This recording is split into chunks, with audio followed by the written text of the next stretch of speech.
You now have 8 very angry Nazi just rushing into the room, uh, pistol in hand. You do see that they seem to be slightly hesitant about shooting anything that belongs to Casper Wieloch.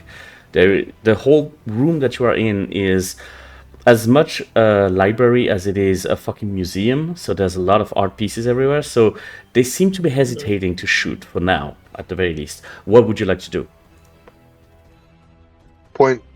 Just a point of order on Yes. the timeline. We're in 1930 what? 36, I believe. 36. So like Nazis are like, forgive me for my pre-World War II history lesson here. No worries. Nazis are bad, yes. The Nazis are bad. They haven't started to be bad for everybody just yet, but yeah, they bad. So Not like as preparing a you well. yeah, and so as a veteran of World War One, Oh yeah, you're definitely like, pissed at them. definitely come down on the wrong side of Germans are still bad. Yeah. All right. Yeah. So what would you like to do? My gun's out. I want to take aim, and I will 1, 2, 3, 4, 5, 6 shots at heads. Okay. And I would like to use one of my spotlights to do so. Okay. Is that how that works? Yeah, that would absolutely work. Just as a note, considering the situation, you would empty your magazine just then with that. But so I've got a 6-shot revolver. It's a Webley pistol. Yeah, that's very famously reliable British sidearm. Yeah. In that case, just with incredible accuracy and speed, 6 of the Nazis just fall to the ground. The remaining are absolutely losing their shit at this moment. They see that situation. There is no more hesitation about shooting you guys, especially you, Percy. You just became public enemy number 1. They're going to actually, the remaining ones, aim at you and shoot. I need you to roll me. So, as because I did that with a spotlight, can I finish my maneuver as I empty my weapon? Don't you think that's already quite a funky maneuver to do? You know? I was going to say, I was just going to add, I would, like, knowing that I was, going to spend all my ammo in one go, I'd take cover behind the desk that I was standing at. Yeah, in that case, I will not take a roll for the shooting because spotlight. I will take a roll for you ducking into cover. So what are you going to roll? I am going to use endure and stunt. Yeah, roll me that.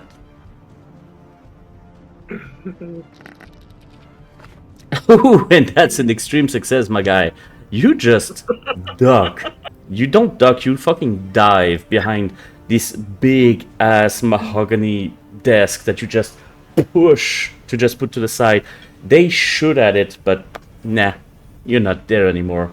You just completely, you just dissociate with life at this moment. June, Raymond, what are you guys doing? Oh, well, I got a gun. I'd like to open up fire on. I only could shoot one, but I'll do my best. All right, roll me an attack. What are you going to roll? You need a critical success to hit. All right, let's go. Maybe crime and cool, keeping it cool under. Sure thing. That sound? Yeah, that sounds about right. 6 dice. Roll it. Okay, that's 2 regular successes. Do you have anything that lets you re-roll? Not shooting, no.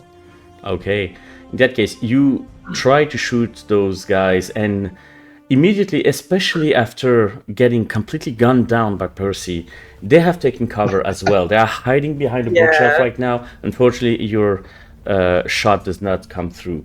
However, they're going to now try to shoot at you. I will need you to roll me a dangerous brawn and stunt roll, please. Okay, it's a reaction roll, so I'm telling you what to roll. 5, okay.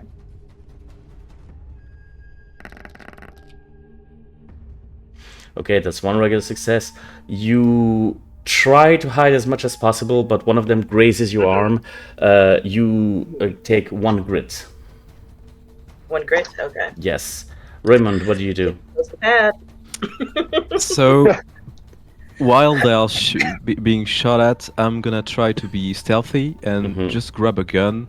And I mean, you have hide 6 of them on the floor somewhere right else. now, so knock Yeah, well, yourself I'm gonna out. take 2 guns. Like, I don't know what to do with it. Yep, sounds about right. Okay. Then I'm gonna take cover after that. So I'm gonna use crime and stealth. Okay. Yeah, sounds good. Roll me that. Okay, 1 success. Okay. I can reroll up to 4 dices. Because of what? No. Or I'm sorry. you can reroll. It's just a gamble. If you increase all Yeah, the... no. That's fine. Just 1 Okay. success is fine. Okay, you try to you grab those guns and have this little bit of moment of panic where you have never touched a gun in your fucking life. And running and holding those and trying to figure out how they work does not work for you. You actually drop one of them. You still have one, but you did manage to get into cover, but you only have 1 gun left. However... Are they automatics or like revolvers? They are automatics. They are the sort of like Luger kind of pistols. Okay. So they are automatic. What they are going to do, however, is the big-ass bookshelf that June is hiding behind, they're going to try to push it to the side to just slam it onto Raymond. So I need you to roll me a dangerous brawn and brawn and force to try to either resist it, or a nerves and a brawn and stunt to try to avoid it. Up to you. Yeah, let's say brawn and stunt. Okay, so you're going to try to avoid being crushy. Yep. Roll me that. Oh, You just critical success. You just Nice. roll to the side, lethal weapon style, not any issue. It just slams onto the ground just next to you. You're holding your gun like that, like, oh my god. But you just avoided it. Percy, what do you do? reload. Yeah. That's going to be a free action. Okay, so while everyone else is doing and then I'm gonna jack in the box up from behind the desk and shooty again. Alright, shooty. Roll me something. Let's go with brawn on nerves and shoot. Nerves and shoot. Alright. That's a critical success. As you just rise up from behind the desk, you take your aim, wait just the right amount of moment, and when they look at you, they're just rightly aligned. 1 shot, 2 birds down. Oh, hell yes. You are now sans nazi in the room, but Wieloch did have some time to run away. What are you guys doing? That's what we have a Percy for, ladies and gentlemen. Hey. That's what we have a That's Percy right. for. I want to put stuff in my pockets. That's for damn sure. What kind of stuff? I What? would like to say at the dead bodies, when will you Fritzes learn that you never come out on the right side of history? For some reason, they don't reply. Maybe because they're missing a head. Yeah, they've been perforated. So I didn't get the paperweight last time, but I was trying to be sneaky. This is if I want something, I just need to get my hands on it. So I just want to, and I can't resist an Snatching easy something. score. Yeah. The room's empty. It's full of treasures. She wants to take whatever looks the most valuable that she can like put in a pocket. Roll me something to give a quick estimate about what's in here. All right, let's go crime and detect. Yeah? Okay.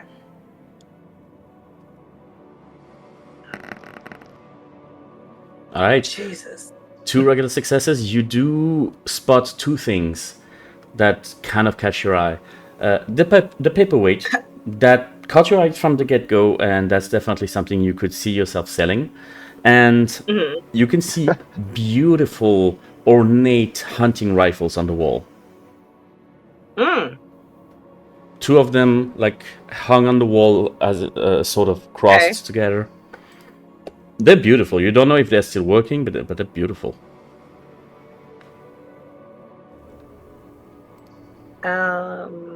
Yeah, I mean, if that's what she sees, that's what she's gonna take. All right. Both the paperweight and the rifles, or just one of them? Okay. What do you guys do? Maybe we should run after him. No? Yes. Yes. All right. Like I'm holding the gun in the wrong position.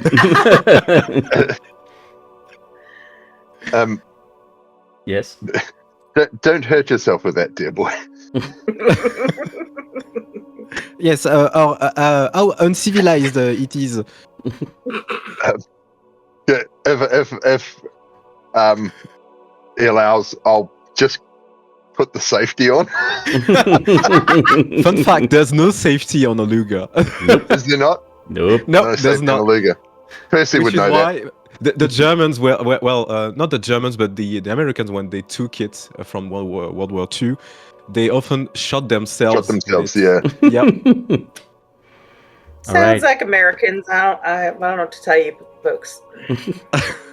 As you guys are running Let's- after Wieloch, you're running towards the inside this beautiful hallway with tons of statues to the side, and you hear a very distinct rumbling coming from outside. It's very odd. It sounds like an engine, but it seems big. You continue running? Yeah. All right. Whenever I guess towards the noise. Yeah, you aim towards the direction and you arrive in this beautiful maze garden kind of situation that directly gives above the lake that is next to the villa. But the one thing you immediately notice is an enormous zeppelin going away. It is he is now flying away quite fast actually, but the zeppelin itself is big. What do you guys want to do? Where's Rose? Rose is Where's down Rose? by the lake.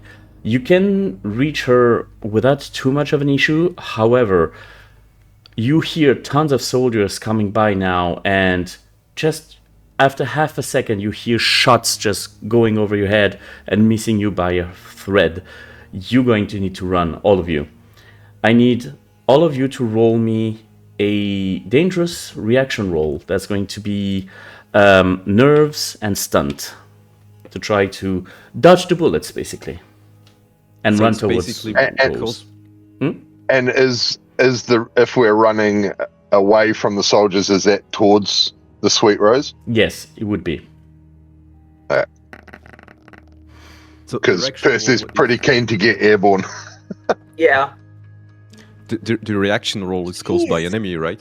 The reaction roll is me telling you what to roll. Okay, Yeah. because if it's caused by, if not caused by an enemy, I can use one of my perks. But I think Oh, it's well, caused in by that an case, enemy. it would be caused by an enemy. Actually, yeah. tons of enemies shooting at you. Yeah. All right, so we got one regular success from Percy, one critical, one regular from June, I believe. What about you, Raymond? No, I had to. I'm gonna use Watch and Learn to use June's success to automatically succeed. In the action. Nice. Okay, so you spend 1 luck to do so. Yep. Amazing. You guys are running, and June, you're just ducking and trying to run to the side and trying to take as much cover as you can while you are running. Looking behind you, Raymond is just full-on copycat. He's like, oh, I should have crouched. Yeah, immediately he ducks. And But screaming all the time like mon dieu! pretty much. The gunshots are just flying every fucking where. Percy, you now see the Sweet Rose just a little bit lower. You don't have a lot of people between you and Rose, but getting her airborne is going to be a feat because it's going to take, a little bit of time, and people are shooting at you. So you reach the plane, immediately just jump inside. Percy, roll me something to see how fast you will be able to take off. Okay.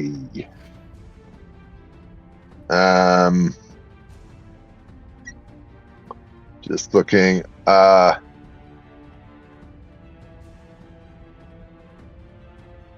gonna do nerves. Mm-hmm. Nerves and leadership. Yeah. Okay. Because I've got into like. You got into the captain seat. Yeah. Yeah. Yep. And he's done this 1,000 times before. So 2 regular successes. I believe you have a free reroll because it's piloting related. If I'm not wrong. So I've got a thing that called that.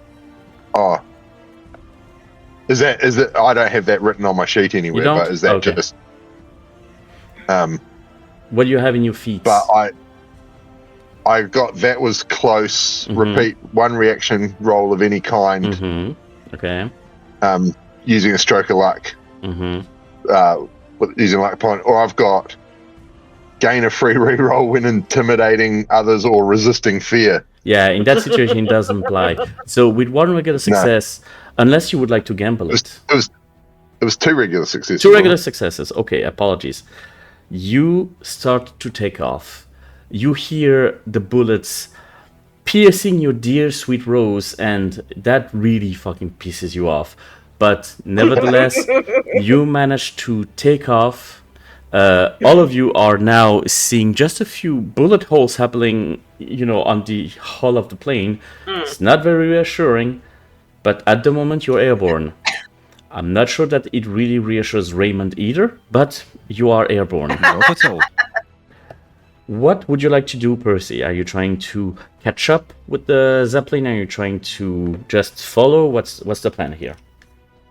Probably catch up, because I as a airplane geek, the Sweet Rose would 100% be faster than a Zeppelin. Oh, 100%, yes. So I guess we'll fly alongside and see if there's any pricks with machine guns, which they do have gun turrets, those German military ones did. Let's see about and see that. if we're getting shot at. As you're getting somewhat closer, you now have a better view on the Zeppelin itself, and holy shit is it big. It is absolutely enormous, and what you see now is just a few shapes coming up from the bottom of the airship. What you see is that it is now sort of dropping few planes from just a few fighter planes that are just now aiming towards you and start shooting. Percy, I'm going to need a roll to try to not get shot down by those little things. Oh. You are less maneuverable than them, so I will take, at the very least, a critical success to not get into too much trouble, and an extreme success to be able to completely dodge it. At least this first round. All right, let's do nerves and stunt. Alrighty. Okay, 1 critical success. You managed to somewhat dodge it. Everybody behind you just getting tossed over and just knocking yourself over the walls and everything. It is bumpy as hell, but you do manage to avoid most of it. You do notice that one of your engines seems to be coughing a little bit. They might have hit something. All right, I'll feather the fuel mixture on that engine. All right. Feather the prop back, and put more power into. Is it the starboard or port engine? It would be starboard. Okay, so just geeking out on my plane stuff here. I'll put more power into the port engine, and I will call out to June. Mm-hmm. There's a fuel can back there. You need to make a Molotov out of it, dear lady. I'm going to fly over the Zeppelin, and when I say mark, you drop it.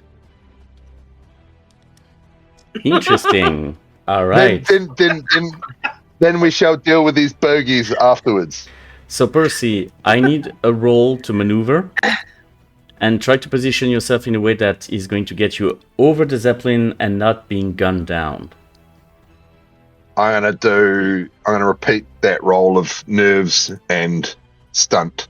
All right.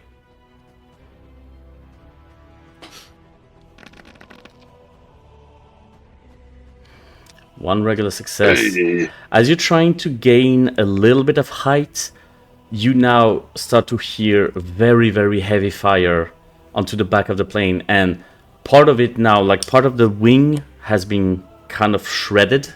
And you have very, very limited control. At this moment, Percy, one thing is for sure. Sweet Rose is going down. The question is, will you go down with Sweet Rose, or will you try to jump onto the Zeppelin?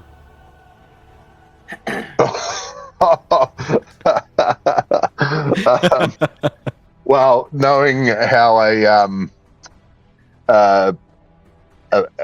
knowing the plane, I can't just jump out from the pilot seat. I've got to walk back. Yep. Through the cabin and jump. There's only one door on the starboard side. Yes. No, the port side. Sorry. And yes, which currently I think June should be. She's just holding on with one hand to a net that is inside Sweet Rose. With the other hand, she has the Molotov and is currently heavily reconsidering throwing it. What do you guys do? I'm gonna call out. So have I managed to get above the Zeppelin? Not completely above, but just slightly over it onto the side. I would like to use my final spotlight. Yeah. To yell out, "We're going over the top! Drop the bomb and we're ditching in the water. Brace for impact." So we're going down with the ship. Okay. I'm gonna try and crash. She's an amphibious craft. She can crash land in the water. Right. So how I drive this is I put all power into the engine, go past like normal, like into emergency power, and stick it up over the top of the Zeppelin, and then as soon as I think. Or June confirms that the bomb has been dropped, it's over the other side and towards the water. Right. I'll apply flaps and try and ditch. Like, it's rough. It's going to be a rough landing, but try and dump her in the water.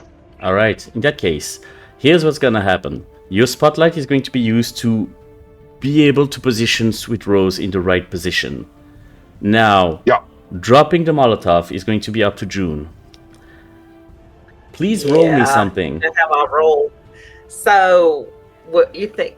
I could use some of the same. So I could use crime, and then I can use streetwise with it as long as it's no problem. Okay. It doesn't have to be within the same category. That's how she would know how to use the Molotov. It can be within any category you want. The skill. You don't have to make it match. Okay, it just has to be one category and one. Yes, that's the one. Subcategory thing. Okay, so that's one regular success. Do you have anything to let you reroll?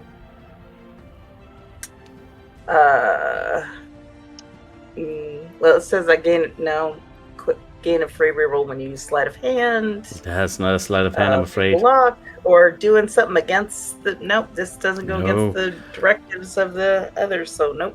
So kind of a good news, bad news situation. The bad news is you heavily underestimated how much wind there is at this speed. The good news is, while flying back, the Molotov cocktail actually lands on one of the fighter jets that immediately catches fire. You are way too far to hear anybody scream, But believe me, somebody is screaming within that plane. Somebody You is just screaming. see it just going and crashing down into the water. Is Yes. it that classic? Yeah, it's the Wilhelm scream for sure. It's 100% the Wilhelm scream. However, the Zeppelin is still intact, and you know that right now you have applied all the flaps and everything you needed to be able to go down. But if you do so, the Zeppelin is going to fly away unscathed. So, what would you like to do?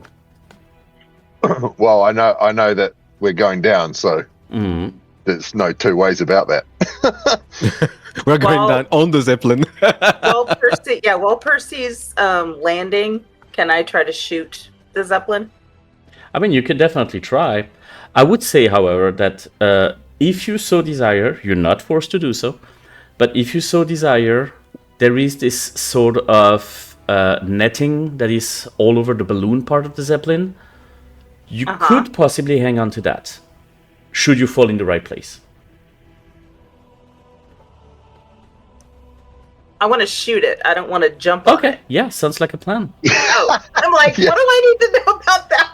Yeah. I know. You think No, that's what June would do. That's I'm just squirrel. I mean, yeah, knowing June, I was just offering a situation. But yeah. Roll me your shot, considering that you are being tossed around because of the plane going down. You're going to have one less die. It's going to be rough. All right, okay, so I would do crime and cool, so instead of 6 I do 5. There we go. Damn. One regular success. Okay. It's not rolling good today. You shoot something. If I'd have jumped, it would have been bad. You shoot something, not to the point where you're getting a Hindenburg situation, but you have shot something. You get the feeling that wherever it's going, it might be hindered, but you did not blow it up. Now, Sweet Rose is going super fast, super down. I need all of you to roll me a very dangerous brawn and endure for the very delicate landing that Percy is obviously going to pull off. Okay, so June, one regular success. Let's see about that. We got Percy, one regular success. And Raymond, let's see about that. I'm gonna gamble.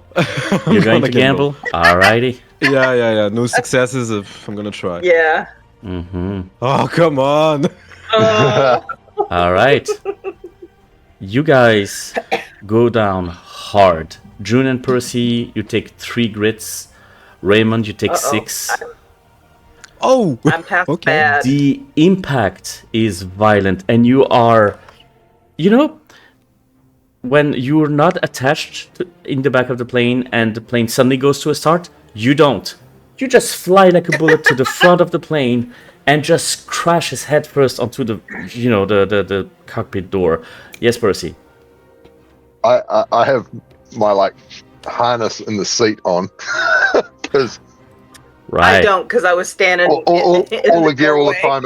If that affects my regular success, I don't think it would affect it, because I think that the regular success is the point that the fact that you have taken precautions, and June was already hanging on to one of the nettings inside.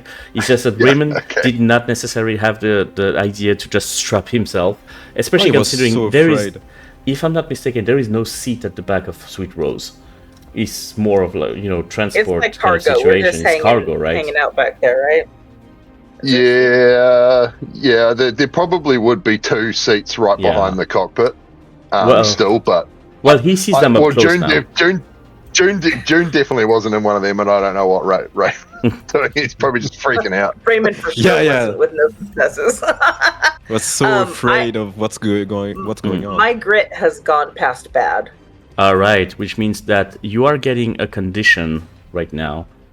If you have gone past bad, all of you look now hurt. So if you look into your condition, you should see you look hurt. Hurt? Okay. Those those 3 grit were the first damage I've taken, so I've only got 3. Okay, all good. So I'm not past bad. Yeah, no problem. Providing you start from the left to right, right? Yeah, absolutely. Yeah, cool. All right. Now you guys are in the water, and Sweet Rose is floating. It's what she's made to do. She's just wrecked. But now what you see a little bit further in the distance is the Zeppelin flying away. Struggling to fly away. He probably will need some repairs before he could get to destination, but he's flying away.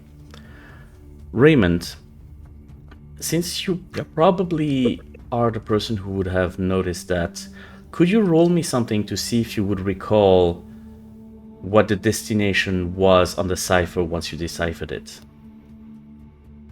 Absolutely, I'm gonna use focus and know, but I think I'm gonna have some difficulties remembering anything because I'm really hurt. Yeah.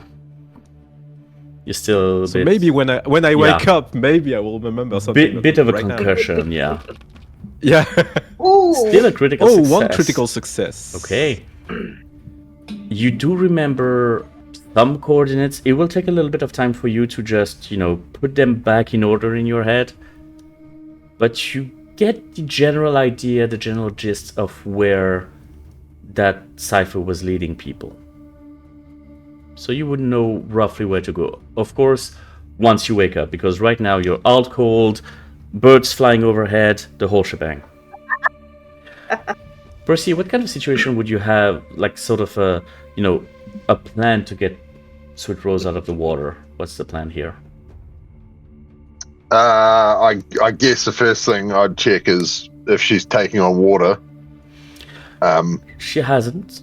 Well, there is a few leaks here and there, but nothing that would definitely get her, underwater. Like, we're not sinking. No, not completely, no. These planes can't take off with one engine, so I'd have to assess how, like, when the engine started spluttering, I pretty much shut it off. Yes. So at the very least, it didn't blew up. Yeah. So I guess I would try and run up that engine, and assess how it's running to see if we're actually going to take off. And then the next thing I would do is I'd actually climb outside and assess the control surfaces where the wing is damaged, and see if I can do anything with that. Okay. Roll me something to try to assess the situation. So I am going to do nerves, and I'm going to do fix, even though that's only a 1. Yeah, but that makes sense for the dice, situation. But, because I don't have Maurice here. Yeah, true. I should never have let him. Nice. I should never have let him go on holiday. Never. That's the moment that's most useful. Okay, so that's a critical success. With a critical success, you are quite lucky.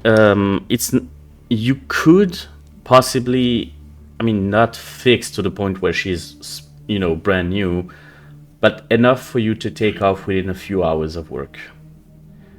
It's not going to be a pretty job. It's definitely going to be some MacGyver shit, but you could, at the very least take off. We in New Zealand, we call like aluminium foil tape that they like put on race cars and stuff. Yeah. We call that 100-mile-an-hour tape. He would definitely have a roll of that if it was invented for like patching holes in elevators and ailerons and things like that.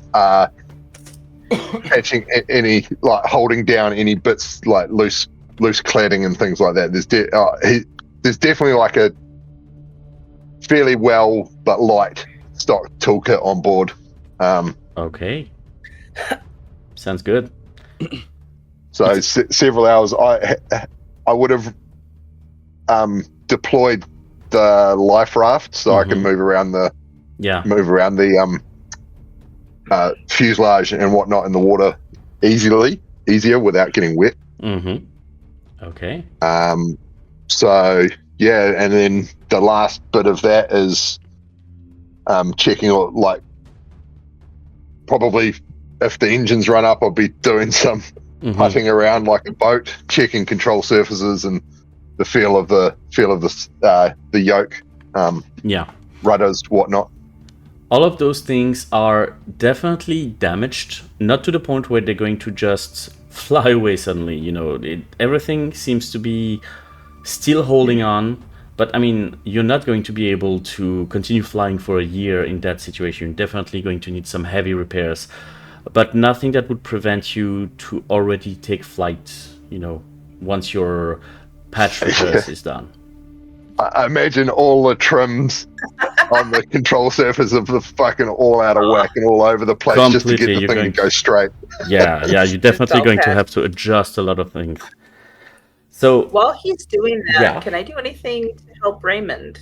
Absolutely. What would you like to do? Try to help patch him up? You know, see if I could patch him up. I have maybe focus and streetwise, like, you know, kind of patching up people that have been beat up. Okay, let me see if I can help him out. Okay. Well, with a regular success, the good news is over the time it takes Percy to fix whatever he can fix, you will have time to take a breather and, you know, recover a little bit from everything that fucking happened. However, you would not lose your hurt condition, but you will recover your grit. All of you. Okay, nice. How much grit? All of it. Oh, all of it. Oh, hey. Even me saying I'm working? Yep. I mean, this is not something stressful for you. I mean, it is stressful in the sense that you care about Rose for sure, but it's not something life and death, and just taking a breather within that game, you know, lets you recover grit. Okay. But Raymond, you do definitely have a magnificent shiner, for sure. I'm gonna die! I know I'm gonna die! So you hold a gun like this. This is the trigger. Here's the part you point. Teach him how to use the gun. That's an awesome use of time. That is a very good use of time, actually. So he's gonna take the gun and just shoot without knowing it. Like, oh mon Dieu! Thankfully, you did have enough luck to have the shot go off towards the open door hatch to the side. So you didn't add an additional hole that would probably get Percy to make a hole in you, but you're okay. Please don't discharge firearms within my aircraft. Please. I was just showing him where to point, not. Good news is, Raymond, you now have the basics. He's smart. It's, you know, we all got our talents. So I shouldn't need to tell you both that aviation fuel does go boom. Oh no! You think I was making the Molotov out of? Of course, I know that. That realization, Raymond, is hitting you like a ton of bricks. You are now very, very aware that you're surrounded with fuel in the middle of whatever body of water you are, with Nazis that were shooting at you. It's really dawning on you, like, the situation that you are in right now. I'm more than panicking right now. I'm close to a nervous breakdown, you know. I would actually say this is just another day. I would actually say another day in the core. Raymond, I think that you would get the scared condition on this one. Yep, absolutely. Absolutely. Poor wee lamb. By the time Percy is done with the patch job and you guys are done with the shooting lesson, night is slowly creeping up, but Rose is somewhat able to take off at the moment. Question is, what do you do? When do you do it? What's the plan? Well, I'll say to once I'm back on board inside, I'll say to Ray, you did work out where these coordinates were, yes? Yes, yes, I think so, but we need reinforcement, you know. With the three of us, it's not gonna work. I don't want to die like this. I want to die in my bed. Don't worry, dear boy. I've been through worse. Get yourself a luck. That's my catchphrase. Yeah, get yourself a luck for sure.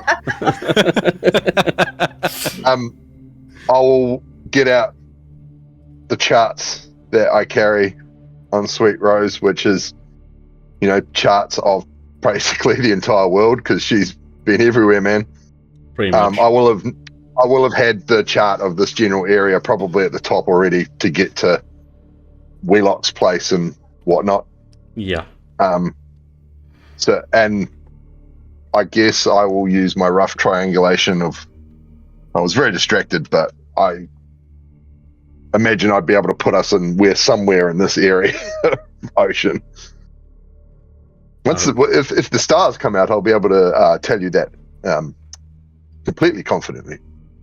Well, you do have some some compass in it in the aircraft, so maybe we can find the position where we're at. Well, you need to tell me the coordinates, dear boy, of where they're going. That will help as well. I'm going to try to focus and to remember all the coordinates. Sounds and good. just to look at where we are at the moment. So, can we see land? You cannot. Oh, one regular success. I'm gonna push it. Yeah. Push it. S'il te plaît. Two regular successes. Okay. You do manage to remember the coordinates. Figuring out where you are, this is not something that you manage to do at the moment. This is more going to be Percy's field of expertise. Yeah. But at the very least, you pinpointed it onto the map. So you're pretty sure now where it would be.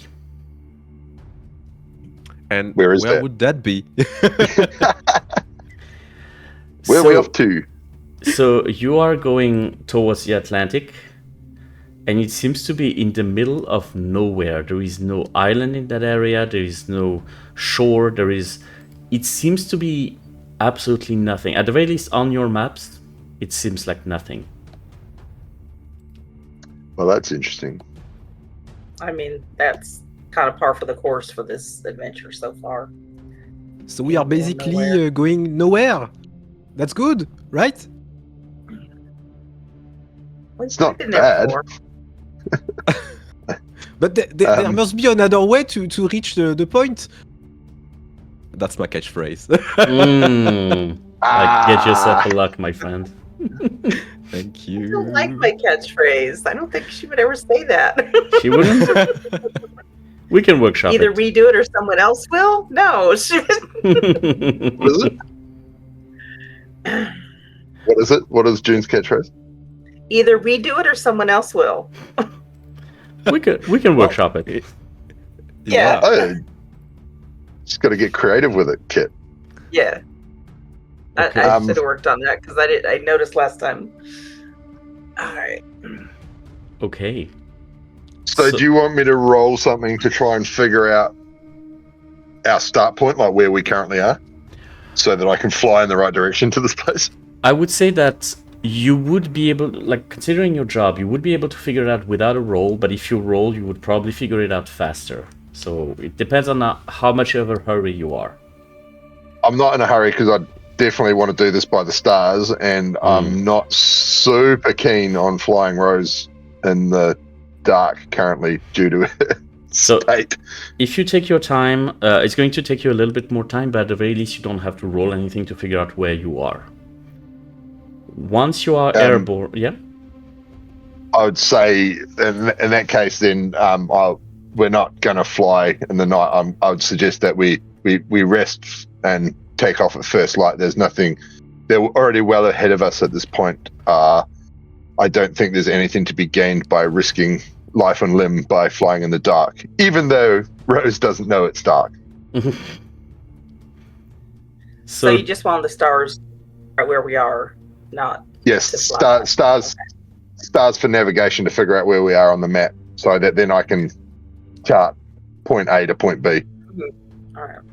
But then suggest we rest and take off at first light. Sounds good.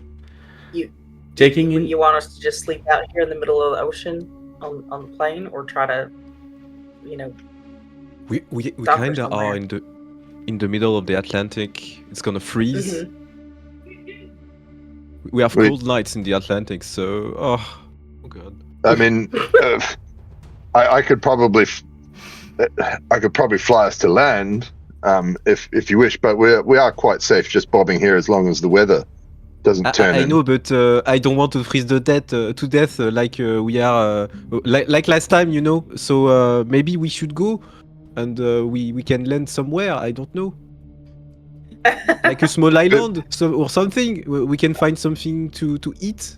I will. I'll turn the landing lights on just to show. Unless there's a lit runway, this is all I have to see to land. But oh, okay. we got our winter clothes that we brought with they're all dried out now. We should be warm enough. I mean, we have plenty of fuel. I could have an engine on, which will provide heat to the cabin. But that is a waste of fuel. If we could manage one night in the cold. I mean, we managed a rather cold swim earlier. I mean, yeah, you did bring some pretty heavy clothes to be able to handle that's true. Your first part of the journey, so not a problem. Yeah, but Raymond is too much drama. 100%. Going on, so it's dramatic as fuck. So He's scared right now, so yeah. Is the weather clear, or is the sea choppy? Like, what's the state of the? So far, the weather is pretty much on your side. Honestly, the sea is pretty still, as much as the sea can be. You're doing okay weather-wise, and you don't see any sign that stuff is going to dramatically decrease. Yeah, no, I suggest for our own safety, we can handle a bit of cold rather than risking flying at night to somewhere we don't know where we're going with very limited illumination from the landing lights. I think we bob here. Okay. I'll break out the brandy and pass it to Ray. the emergency brandy. Are we snifter of this lad might warm you up a bit, get those cheeks a bit more rosy? I prefer some champagne, but it's gonna be okay. Terribly sorry about the bar service. We are all out of champagne. Next time I'm gonna fly first class, There's no first class in 36. When you're flying with Sweet Rose, you're always in first class. Yeah, that's right. Always in first class, always in a little bit of danger. Yeah, Yes. That's how it works. So you do spend the night as comfortably as you can, considering the situation. And even though it's a little bit cold, Raymond, you end up with 2 fucking parkas on top of each other. You're just in a corner, pouting and just being overall depressed by your current situation. But you do manage to spend the night and finally get some sleep. Percy, looking at the stars and everything, it kind of soothes you. It's very peaceful, even though situation is still dire, but it's somewhat peaceful. And you do manage to figure out where you are. And judging by the coordinates that Raymond gave you, assuming that they are correct, you should be able to get there within 4 to 5 hours of flight. Morning comes, and with the first lights comes the prospect of taking off. When you start putting the engines on, the first few coughs don't really reassure you that much. None of you. But eventually, Sweet Rose is purring, and you do manage to take off. It's a bumpy ride. It is definitely a bumpy ride, and it is cold as fuck because as much as tape is holding on everything, I mean, there's still some bullet holes in the hull, so yeah. But you're doing okay, and you're flying towards... Where are you flying towards? Towards the coordinates? Towards land? What's the plan, Percy? Straight to the coordinates, I reckon, we wouldn't... All right. Oh, because, this full repair of Sweet Rose would take days, weeks, possibly at this point. So, no, if she's going to hold together for 5 hours of flight, we'll go to stay on mission, right? All right. Mm-hmm. You fly in that direction, and the flight is, as bumpy as it is, eventless. And the more you're getting closer to the coordinates, you kind of have to take a double take, because looking around, you see absolutely nothing on the horizon. No sign of land, no sign of aircraft, nothing. It is empty. Except for this one little cloud that seems to be getting somewhat darker, and somewhat closer, and somewhat bigger.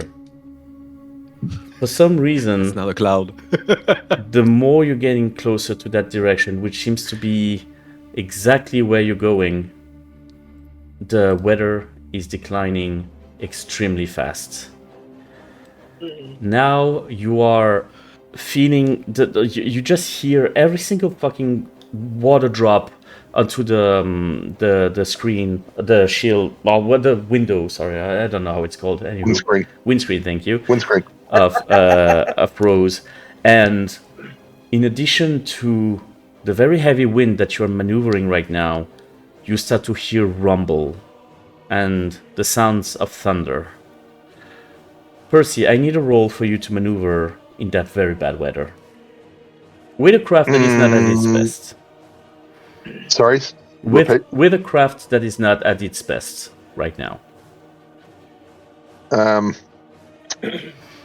So I'm going to use nerve and drive, which gives me 5 die. Yep. Which, let's do this. because I could do one with 6, but I think I'll take 1 die off for the plane situation. The also point of order I'd like to make is I wouldn't fly directly into the weather, because you just don't do that as a pilot. Yep. If I could get above or under it, preferably above, or so my priority would be above it, below it, or then around it.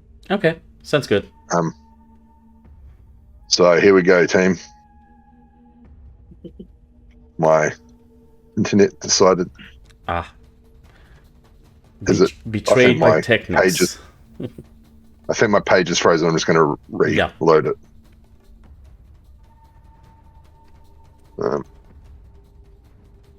Probably the weather. One regular success. Okay. Well, as you're trying, as you said, like the first idea you get is to get above it, but you get the sense that the controls on Rose are a little fucked up, and you don't manage to maneuver as much as you hoped. So you try to shift to the side and try to go around or something, but something off is happening. And I would think that June and Raymond, you probably spot it first. It's like the fog and the bad weather and the overall batshit crazy weather happening outside seems to be somewhat following you and catching up. Right now, you are in not complete darkness, but it is definitely darker. There is way more rain, and you hear this enormous crack, this enormous thunderstorm. You feel immediately Rose being, shaken extremely strongly. But Percy, I would say that you have flown into thunderstorms before. That seems off. Thunder does not do that to your craft. It would definitely, make this enormous amount of noise, but it would not shake the plane the way it did. What do you do? So have I got an inkling that the weather is following us, like the other two have? I mean, or do the other two? Did the other two actually speak up and say anything to the captain about the weather following us? Yeah, June would totally be like, that cloud's not supposed to be following us like that. That's And not right. Raymond would probably be fainting somewhere in the plane. accurate. You know. Yeah. Just in the corner like this. Yeah. I'm just being inclusive by saying both of you might talk to me. But but in reality, Percy knows that Raymond is tits on a bull right now. So, as June is pointing it out, you do notice that indeed the storm seems to be kind of following you. I mean, against my better judgment, I'm just sort of trying to like fly outmaneuver this cloud by flying around the other cloud. Like, this is ridiculous. It is. Do we think there's a zeppelin in there? Like, have they got? It's really some hard to form say. Of cloaking? You can barely see. I'm saying that out loud to the Okay. Panic Boy and Nerve Girl. As you are maneuvering and try to, outrun the fog, you see a little bit of light. Like the sort of light when you're about to exit a storm, just in front of you. You do seem to think you could exit it that way. All right, 100% fly towards that. Yeah, 100%. Go towards the light. It can never go wrong. As you do so, and you exit the storm as if it was just a sudden veil. And on the other side, the weather is the calmest you have ever seen. And looking a little bit down, what you can see is a very small island on which you can see ruins.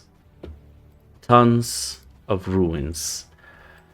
And the water around it seems to be odd. It seems to be swirling, or just like as if the water was just turning around the island.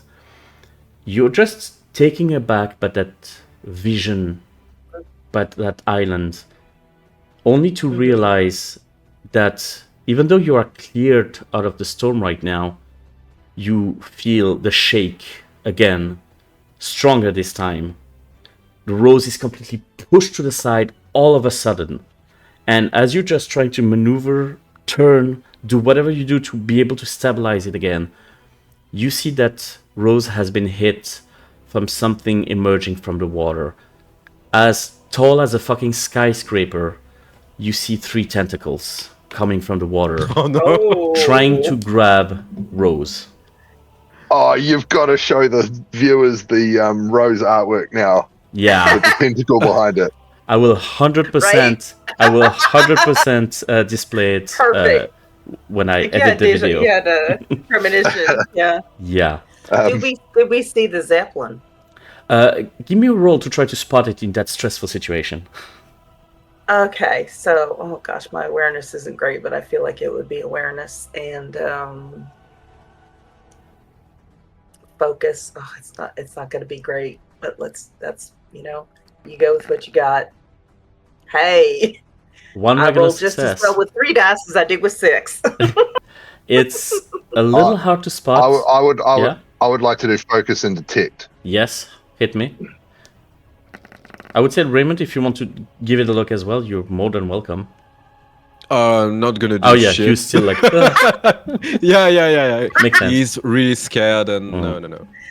Not how close to being catatonic is right now? Like, is really close. Is he in danger himself? You probably have never seen somebody as pale as Raymond is right now. All blood has left his body. That's the brandy. Yeah. I would be concerned, but I'm currently flying a bag of bolts. As you try to give it a look and to try to figure out if there is a zeppelin, and what you can see is that on one side of the island there is indeed a Zeppelin that is very much crashed. However, as you were trying to look and try to figure that out, you just missed one of the tentacles snapping from the bottom and just hitting Rose very strong. I need you to roll me a reaction roll of nerves and stunt to be able to restabilize the plane before it becomes too late.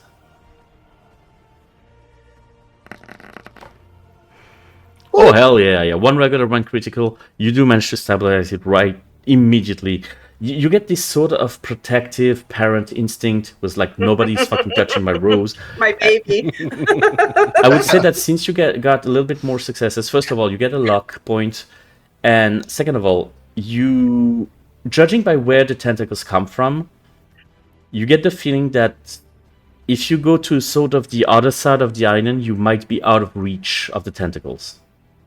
Assuming it doesn't follow you around. That is a big ass fucking squid. Like,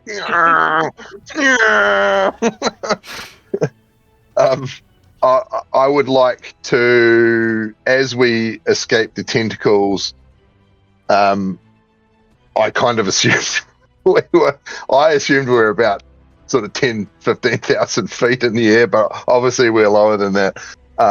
I'd like to do a low pass over the island and over the Led Zeppelin and be telling Catatonic Boy and Thief Girl to be, on lookout. There are binoculars as well you could use in Rose. Like, recon. I'm gonna, fly low over the island, over the Zeppelin, and then we'll grab some altitude, decide what we do from there, see what we can see. I will be looking as much as I can, but we're going very low, so I will be focused on sticking this bird around. I was already looking, so no worries there. Okay. Give me a roll, June, to see what you can detect and what you can see on the island. It is pretty rough, considering that there are a lot of ruins, a lot of vegetation has taken over, so getting details, especially at that speed, is going to be a little bit rough. Let's do a detect and focus. Oh yeah, we're low and we're booking it as well. Like, so anyone who starts shooting at us potentially. Okay, you're trying a reroll. I'm gonna reroll. Okay, yeah. There will be consequences if you don't get at least one success, but you did manage to get 2 successes. Well done. You do spot that there is a sort of expedition of probably like a dozen Nazis that seems to be heading to one particular ruin. And I would say with 2 successes, you do notice that they are carrying crates with them. But that's as much as you can gather right now. Percy, you do manage to get to the other side of the island and somewhat out of reach of the tentacles.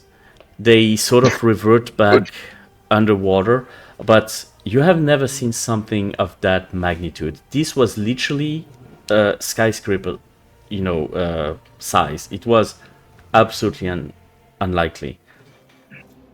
What you see, however, is that all around you, as much as you are in some clear weather right now, it's kind of like being in the eye of the storm. All around you is the fog and the storms that you can see some thunders inside of the storm. It's just that above you, you seem to be in sort of like a cylinder of good weather, directly centered around the island. I've heard sailors talk about situations like this, but I never believed it. I'll sort of just say conversationally. like the storm kind of thing. Yeah. From our fly past, do we think that the Zeppelin is still airworthy? I mean, judging by its current condition, probably not, or at the very least it would require some pretty heavy repairs. It's not impossible. How about we make that Zeppelin a little less airworthy? What do you say? Want another Molotov, Captain? I'm willing to give up one more fuel canister. Okay. As a note, the Zeppelin is on the side of the island that is closest to the tentacles, so up to you. That's all right. We can. I will explain. Right, we're gonna fly in from the rear side of the Zeppelin. Mm-hmm. I'm going to bank to the left hard. I'm going to stand Rose on her wingtip. You, as soon as we are over it, you drop it straight out as close to its engines as possible. Is there something I can strap myself to? Since he's going to tip the plane, Oh, yeah. and I'm going to be dropping something. I want to be tethered somehow. There'll be like cargo fixing points on the floor. Yeah. So I will tether myself. There'll be ratchets and straps and stuff like that. I suggest lying down with your head to the front of the door. Have the fuel canister in front of you. Mm-hmm. When I say drop, light the fuse and drop. Sounds good. Raymond, would you be conscious enough to strap yourself? I'm gonna try. But just before we do so, would you kindly, June, strap Ray into one of the seats? I'm sure she would have done that long ago if he's a mess. If Ray promised not to touch anything, he could sit in the co-pilot seat, which has got this best harness. But it's also probably the scariest place for him. Best not. Let's just strap him back here. We can't really see nothing or touch nothing. Yeah, it's better like that way. Okay. As you look behind you, Percy, and you see in the back of the plane Raymond just borderline fetal, strapped to hell, ready for whatever is coming up. June, you're onto the side. I will say, June, considering Percy is telling you when to drop it, you will be able to roll one extra die on this one. So roll me something. All right, I'm gonna same one I did last time with crime and streetwise. But now I get to roll 7. Come on. This is exactly how they used to drop bombs in World War One from airplanes. Yep, that's true. 2 regular successes. Are you sticking with that? No, I want to reroll.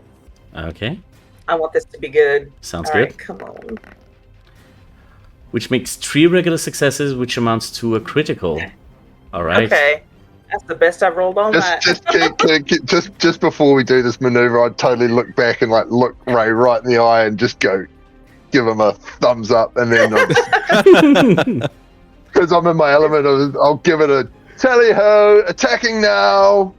I would say I had written myself a new catchphrase. Yep. Don't worry, I got this. Nice. Yeah, that works. That works for me. So you are dropping that canister.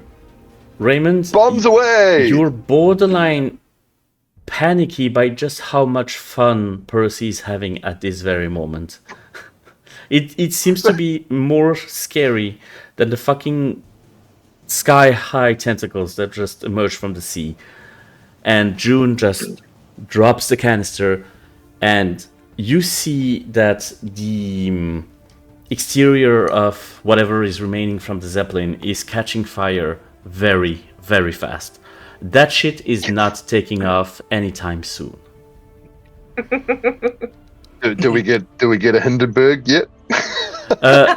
It was already crushed and deflated onto the ground, so nothing really exploded, unfortunately. However, June, you get yourself a spotlight, and cool. I would say, considering the situation, both Percy and Raymond, you get a lock. Oh, that's nice. But now the question is, Percy, what do you do? Where do you go from there? I would like to gain some altitude again and maybe circle the island. I'll circle the island, see if we can see any reaction on the ground to the burning Zeppelin. Just looking down. I'm in no hurry to land in this situation, even though I know we will be getting low on fuel after 5 hours of flight. Probably, yeah. But I'm not we're not using reserves fuel yet. Not yet. I say, which probably alarms Raymond even more. You are Yeah. you're just doing a flyby very high and looking at what is happening. With the amount of altitude you had to take to be able to be out of problems, I would say, it is a little hard to make out what they are doing. You can see that there's a lot of agitation around the Zeppelin. People are trying desperately to, hinder the arsony happening right now. It does not help. That thing was heavily flammable and is now completely, if not in ashes yet, about to be. So right now there's more a sense of panic coming from the people who are at the very least still close to the Zeppelin. Not everybody is, though. If we were to, I mean, obviously they're aware of a Grumman albatross flying around the island. Oh, they're very much. I mean, after they realized that the Zeppelin was not salvageable, the first instinct was to look up and just see this big plane just flying by. So yeah, they are very aware of your presence. All right, I'm just trying to imagine where the tentacles are versus the Zeppelin versus the island, to be as far away from the Zeppelin and as far away from the tentacles as possible. And if the vegetation is such that if I get below about 500 feet, would people on the ground be able to see us? I see. Trying to land so we can land and get on the island. Like they'll know we're landing. They'll know we've gone below the tree line, but it's going to give us a chance to get off Sweet Rose and onto the island. Yeah. With minimal detection. Yeah, I would say that judging by how much vegetation and how many ruins there are, if you do one very low flyby, you will be able to just go to the other side of the island where they will lose sight of you. And depending on where you land, water land, they will have no idea where you are without actually going to the other side of the island, which will take them a little bit of time. Yeah. Okay. So, like, how long roughly did you think it would take for someone if they walked from one side of the island to the other? Like, how, just to get a gauge on sort of the size of it? I would say it would take them a pretty solid 2 to 3 hours to get there. Oh, okay. So it's quite big then. Okay. It is somewhat. It's not that big of an island. It's just that it is very. It is hard terrain for sure. Yeah. Okay. And just pretty sure I know the answer to this, but I didn't see any airstrips on the island, did I?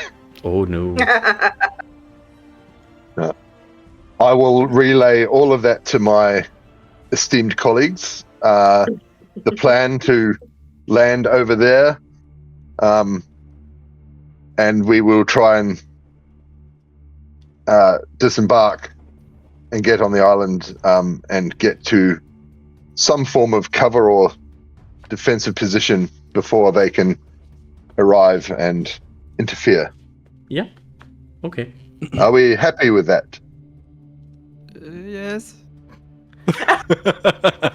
Happy's a strong term, isn't it, Raymond? Yes. Are you fine with that? I would say that, Raymond, at this moment, you're mostly proud that you haven't thrown up. Yeah. Yeah. Yes.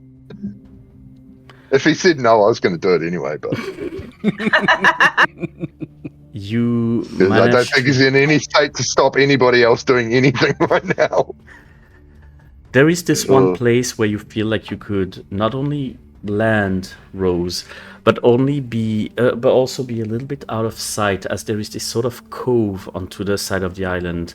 This place where you could just basically comfortably park it.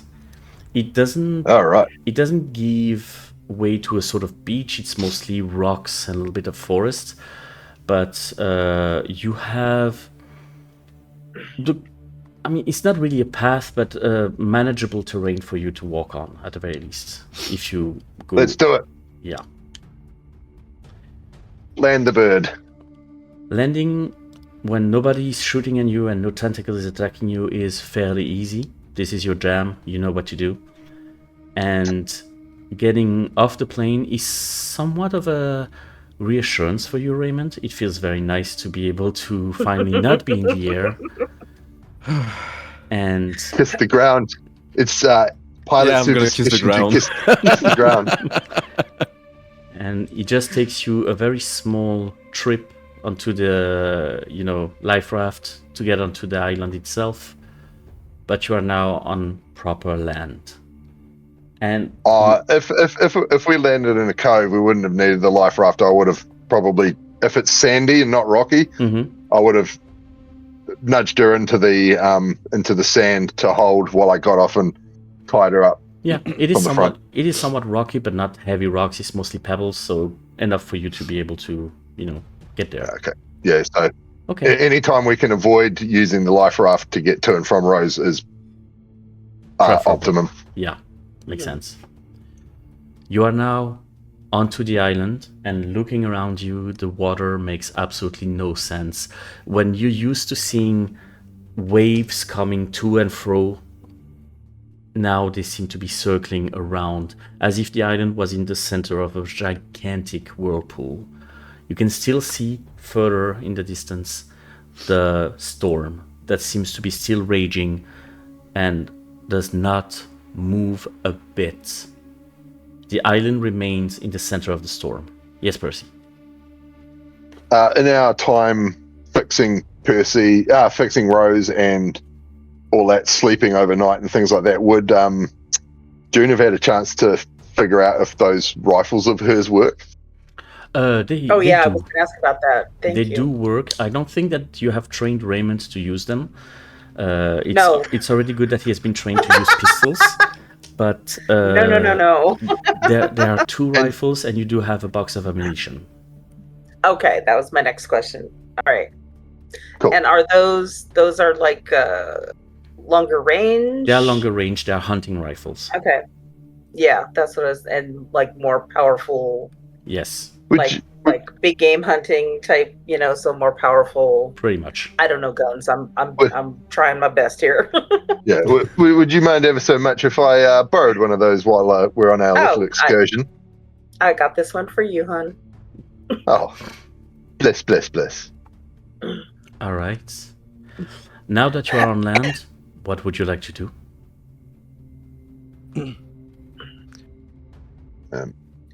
Are we setting up here for them to come to us, or are we going to go find them? I think we need to find a way to find the other Nazi, and Yes. to take back the piece that he take from us. Mm-hmm.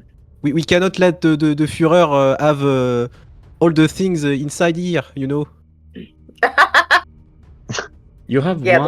the less things they got going for them, the better. That's what I say. From where you are, there's one landmark that kind of stands out and seems to be towering above the tree line. You see this sort of...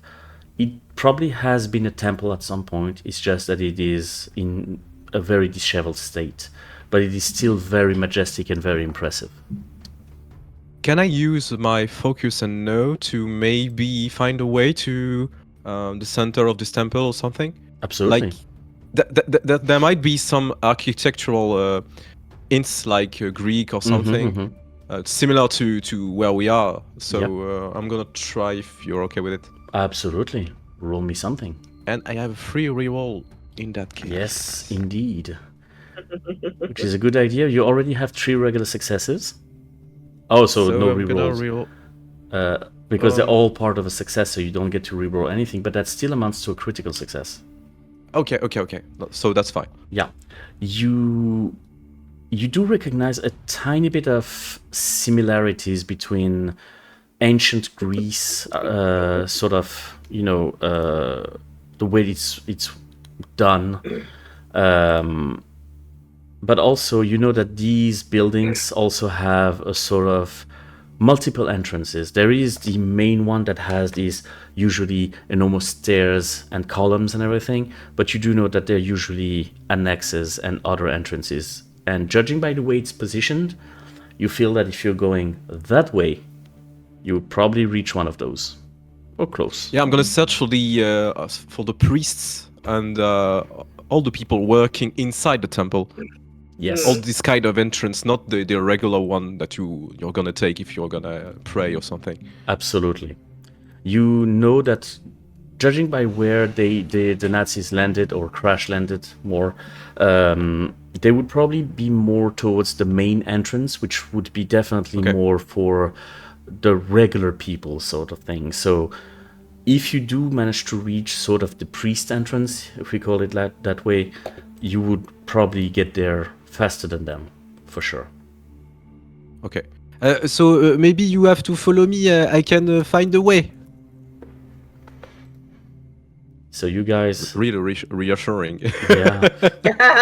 For once, you see that Raymond seems to be very confident in what he's saying. Does he seem confident? Oh, yeah. Absolutely not.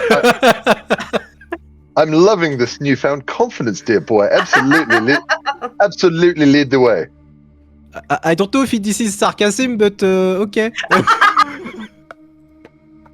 No, I have full faith in your architectural and archaeological and whatever it is you do abilities, and this is not sarcasm.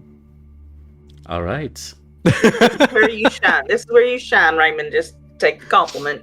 Let's go. We're following your lead this time. Raymond leading the way, both of you armed with some hunting rifles protecting his back. You are getting deeper and deeper into the sort of jungle that is here, towards the temple, towards what you think is a priest entrance.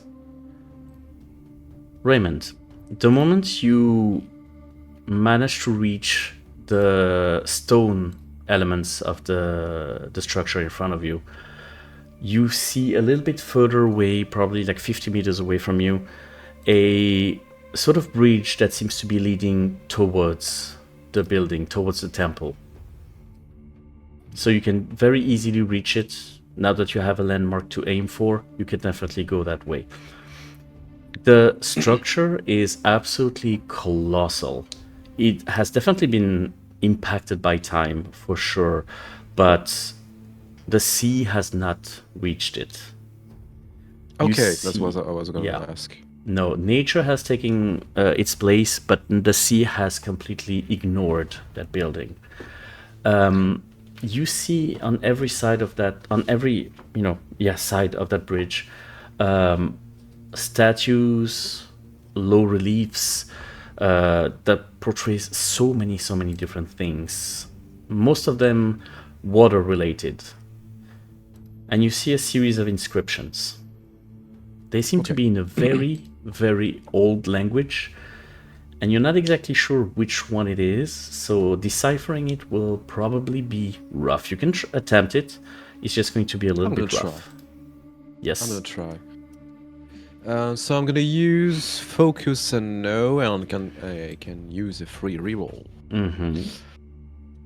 Okay. Allez, roll bébé. So already a critical, so that's pretty cool. And you get your free reroll. I'm gonna reroll one dice. Yeah, I mean, you get a free reroll, so might as well. Ooh, that makes it an extreme success. Hey. Yeah. So you don't need that, Odin. You don't need that. You definitely recognize some of the symbols and some of the meanings behind it. As much as you can gather, the inscription reads, "To face the sea, you must catch the rising wind, follow the lesser stars, and fear the darkened depth." Mm. I will copy that into Discord so you have the text. Thank you. You're pretty sure of your translation. Okay, so this is not quite. This is quite hard to read, but I think we can manage to do something with it. It's like an enigma, you know. Mm. I'm not good with enigmas. The bridge seems to be leaning to an archway, and you see at a distance, at the very least, what looks like a bronze door, somewhat semicircular, onto the wall. Okay. Are you guys getting closer? Do we see any of the baddies around? None that you can see right now. You don't even hear them at this moment. Is there any traces of the Nazis, like equipments or something in the area? Absolutely none. Judging by the amount of dust Okay. that you are here, you are the first people to walk this path for centuries, if not more. Okay, which is quite nice. Indeed.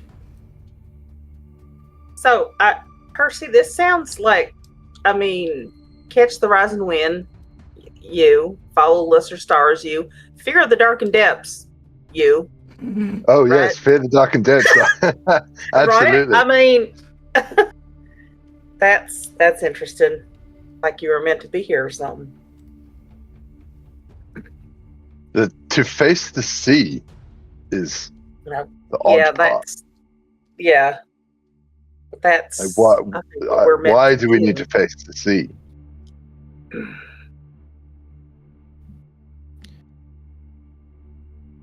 Shall we try and open this door? Sure. Okay. Doors. Every Doors, RPG. that's Every my- RPG. Hey, that's my expertise. I hopefully. As you get Doors a are little always bit the big bad evil guy. As you get a little bit closer to the door, you can now see that it has some sort of relief sculpted on it that represents four faces with their cheeks puffed up as if they were blowing something. You can see four of them, and it looks like such. Oh. Okay. when were glory holes invented? Yeah, I was thinking about it. I will tell you right now, spoiler alert, if you try to put your dick in it, something really bad is going to happen to you, and I stand by it. Please don't do it. Don't. I double dare you, Percy motherfucker. wouldn't will might.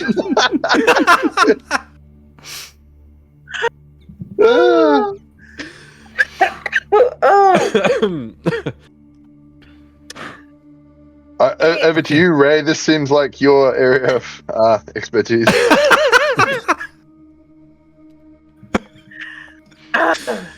Okay, so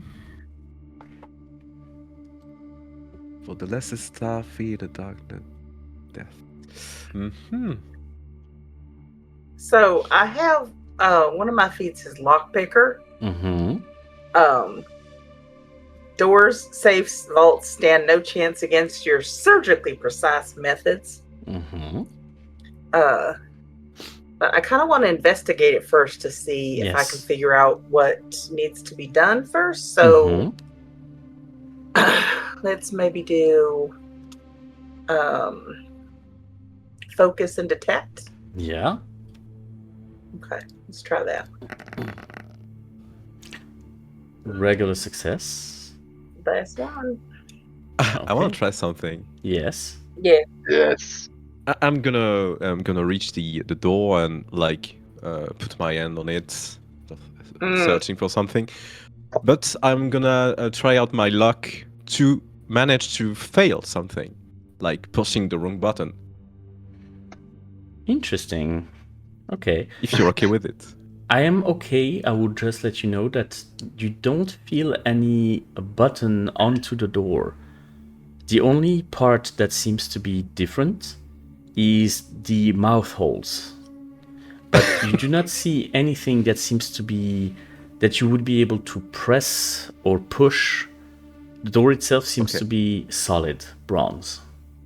So there's, depending on what you have in mind, there is no button you can push at the very least on the surface. Well, I'm gonna I'm gonna try to use like something of a stick or something to put it in the mouth. Mm-hmm. A stick or something. And Yep. if you're okay with it, Zip. if something happens, Mm-hmm. I'm gonna use I meant to do that, which is one of my feats. Okay. So here's what I would like. There's a reaction roll. So here's what I would like you to tell me. Yep. What mouth are you choosing? Is it a reaction roll or an erection roll? Oh, now. Maybe both. I will contact Two Little Mice to add that rule to the game. Reaction roll. I'll stop now. I'll try to stop now. Wait, no, you won't. And that's just how we Let's love you. say the lower one. The lower one. Okay. Yep. So sticking a stick in it, or it doesn't. Sorry, it's really hard with you guys. Sorry. That's what she said. My bad. It's really hard. It's easier yeah. to stick it in when it's hard. Yeah, go ahead. The stick itself does not seem to be hitting anything that seems to be a moving piece of sorts. One thing you have noticed, however, is that whenever you inserted it, you heard this sort of little gust of wind, a little bit like pressure. You know, like. It's hard to describe. It's like there was some air in it, and just some of it has been pushed something on out. the other side's blowing on it. Not exactly blowing on it. If we are using analogies like that, it was more of a queef situation. I was going to say it's a queef. It's a queef happening for sure. I mean, whatever helps you figuring out how it works. Okay. This is going to be the episode that gets you banned from Twitch. Pretty much. But. As you do so, however, Raymond, I would like you to roll me a reaction roll of Brawn and Stunt. Okay, so I'm gonna use I meant to do that and use my luck, and I can immediately generate a lucky turn of events or an unexpected opportunity. You do notice that the moment that you are pushing air out of in it, basically by putting the stick in it, something triggers under you. A little bit of a piece of metal, a metal shard seems to be coming up from the ground between the slabs, and you just manage to dodge it before it actually cuts you open. But as you do so, you realize that something happened also when you removed the stick. The moment that air came out of the mouth. When you removed it, there was this sort of, suction effect. Okay. The air came out and the door seemed to tremble slightly. You guys are impossible. I'm going to kill all of you. Sorry. It's quite hard to... Will in the same game and not have this happen. In terms of lucky turn of events, you do get the feeling that something positive will happen if you inhale some of that air. If you get the air out of those. If you would, catch the wind, in a sort. Like with a pump or something? It's a suck, not a blow situation. Pretty much, yes. This is what that game was made for. Those are just normal words. If you're all taking it dirty, that's on you. 100%. You don't, judging by the size of it, you don't think that you would need a whole pump of it. It's just getting the air out, just releasing some of the pressure. Okay. I'm hating myself right now. So I'm gonna try it, On which one? So this one wasn't working. Let's say. Well, is there a clue in? Nice to see. Catch the rising wind. Maybe it's the one on top, the rising wind. Yep. I'm gonna try the one on top. Okay. So just because Percy's probably standing watch not paying a huge amount of attention to Mhm. this. If I give it a glance back, does he see Ray kissing the wall? Yes. Basically. And considering who Raymond is, he is French kissing the wall. Absolutely. Give yourself some luck there, GM. I would say that Raymond, as you inhale, the air inside seems to be extremely cold and fresh, but also the moment you do so, you hear this very faint click, as if the air inside was keeping something pushed, and getting the air out Okay. released something. However, whatever got released comes from above the archway and is now falling towards you. I need another reaction roll. I'm gonna use again my luck, if you're okay with it. Okay, you meant to do that as well? Yep. Yeah. So you now Percy have did. 2 pieces of metal that just meet in the middle that were about to cut you in half. And you're really trying to so understand. dumb. The rising wind is on the left. It's like the sun. Oh, rising in the east. That's the west on the left. Wait a minute. So if the logic is the rising sun, east is on the right, Yes. not on the left. Yeah. So But it That's- says sorry. it says rising wind. Catch the rising wind. What's? Oh, don't mind me. I'm too dumb for- I mean, you're welcome dumb to for the try script. out the left or right if you want to.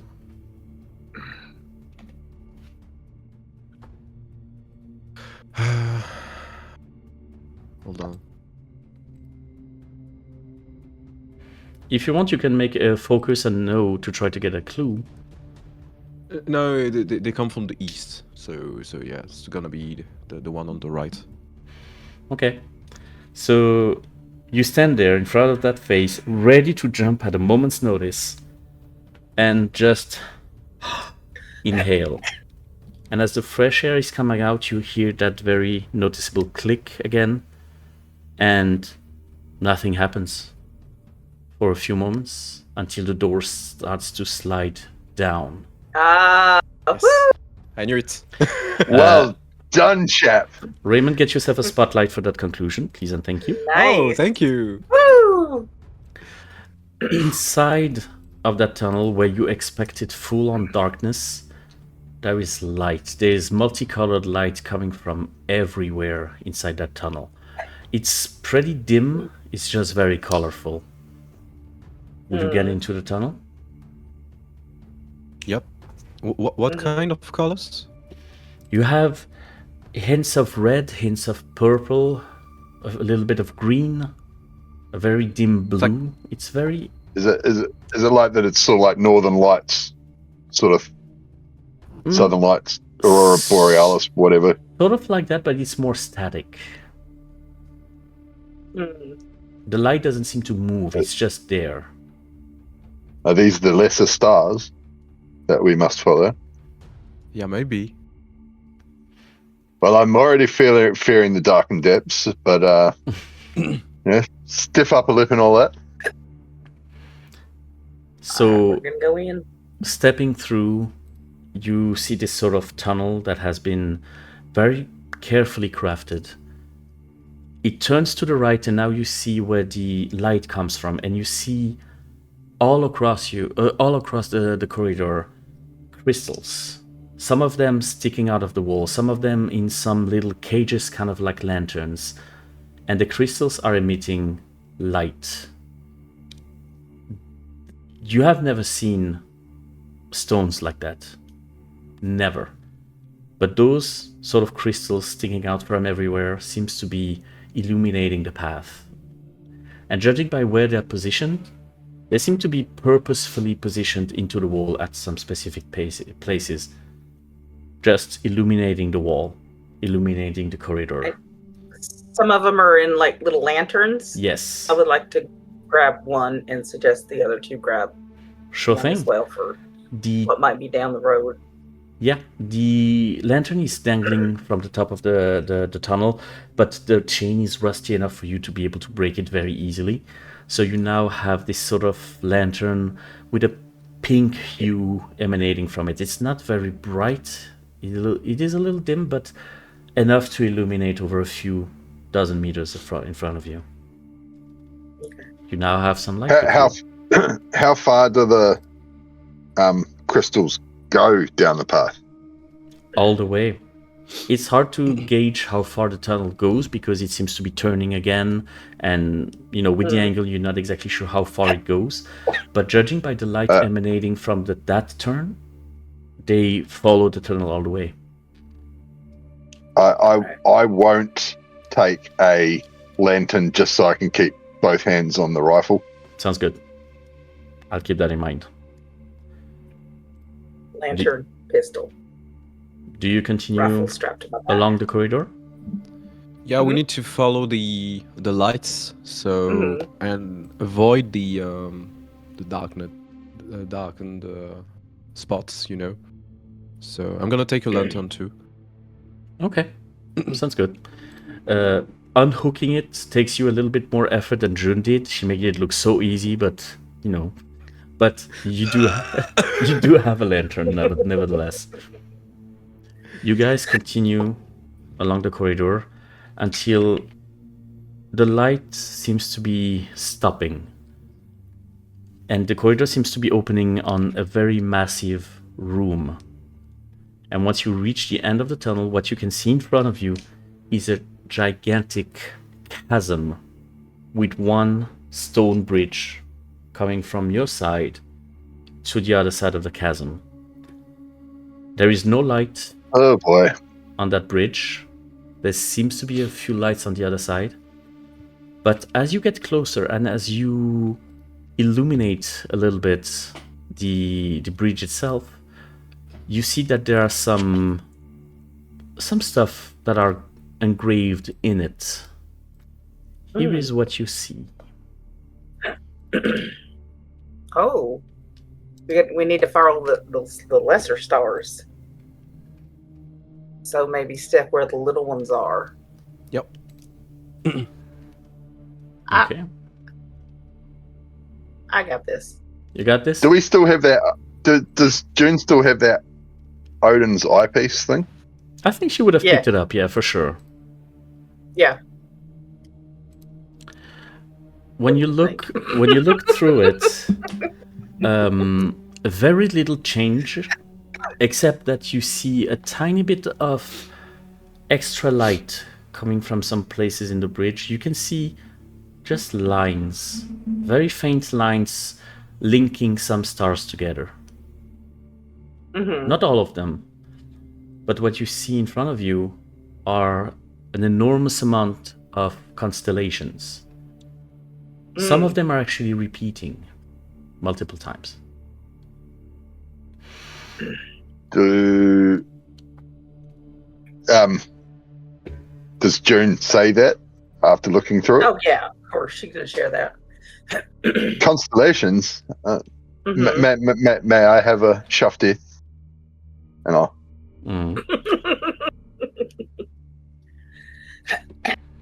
Navigating by the stars, Mr. Man. Do I recognize any of the constellations? Some of them, yeah. You do recognize a few, well-known ones. You do recognize. Hold on. Please hold on. You do recognize Orion's belt. You do recognize Cygnus. You do recognize Canis Major and Ursa Major, Ursa Minor. You recognize quite a few of them. Are there any other ones that are minor?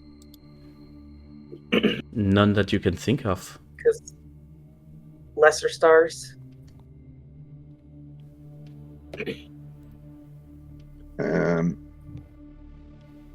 Follow the lesser stars, I repeat. Follow the lesser stars. Those are the ones that everybody knows. Is there like some lesser known ones that maybe Which ones are the lines connecting? Oh, the lines are connecting like Yes. to make the constellations? Exactly. Okay.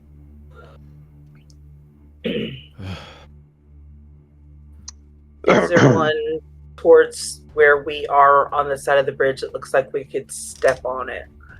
Something like a first step. I mean, there are many of them you could step on. Up to you to choose. Is that possible to make a focus and know roll to know some of the lesser stars? Yeah, sure. Roll me something. I don't know anything about stars. That's okay. Raymond might. Raymond might. Yeah. Let's see how much he knows. Nothing. He does get a critical One success. critical That's success. critical. Do you have a free reroll or something? I don't think on history and culture and legends. That would be but cultural I and don't- legends. Yeah, sure. Okay, so no, it's fine. It's fine. Okay. With a critical I'll roll it. success, none of the stars are considered less than. None of them seems to be less considered than any other ones. It's mostly about the constellations themselves. So some of them are used very commonly, although that culture you're not exactly sure what they were, considering better or worse. The only thing Right. that makes you think lesser or less than or minimum would be Ursa Minor, the Lesser Bear or Little Dipper, as some of them call them. And as you as you look a little bit for this one specifically, you can see that this constellation is present 3 times over the bridge. Oh, okay. Okay. I'm gonna step on the first one. Can I just before you do so, dear girl? Could I do could I do focus and leadership to just because Will I think is onto it, but Percy I think definitely would know more than Will Sounds good. about Why leadership? leadership to see if I can detect like a path right across the Yes. right across the bridge, not just guessing on the first couple. Yeah. Okay. And based on what Ray said about there being 3 of the Ursa Minors. Yeah. Sounds good. Come on, baby.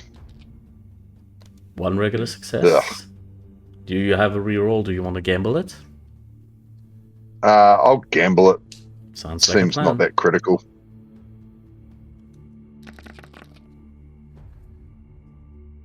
Okay. None of them really stand out to you. You don't really figure out a path that... I mean, especially considering the light of the lanterns does not go super far, it's really hard to notice where the things are. So, Drune, you step onto the I'm gonna first step on the star first one. that would fit that constellation. Yeah. You feel the bridge is slightly shaking and crumbling, but nothing more than that is happening. And now that I'm on the bridge, if I hold my lantern out, do I see anything else, or do I just see the next place that Ursa Minor is? You can see roughly up to half of the bridge from where you are. And the constellation continues. Would you like to walk on that path or something else? Yeah, I'm gonna stay on the Ursa Minor. Take the next one. Okay. You take an extra step. Nothing happens. An extra step. Nothing happens. Step by step, and it takes you a long time, especially considering at some point you are way, way farther from your colleagues than you are from the other side, and should something happen to you, there's nothing they can do at this point.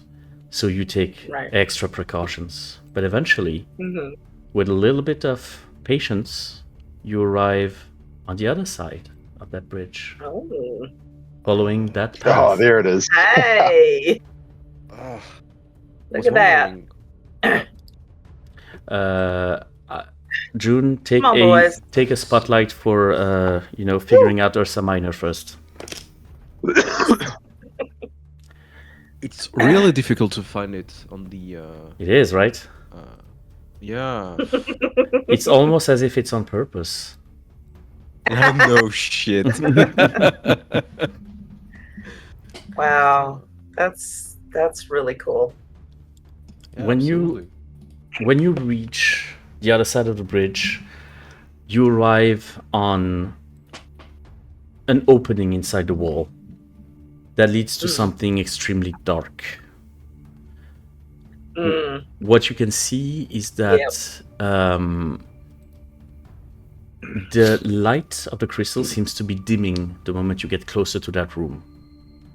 Okay. And all so you it's can not see enabled. from the little bit of light coming from where you are right now, you just see the reflection on the metal door on the other side of the room. And just some elements sticking out of the floor. They seem to be slightly round-ish. They seem to be almost organic, but just sculpted. They really resemble something that attacked your plane just a mere hours ago. Oh. What do you do? Tentacles. Are the boys coming over? I would assume that they did. Yeah. Okay. I was just going to ask, so- can we follow through those footsteps? Yeah, without any issue.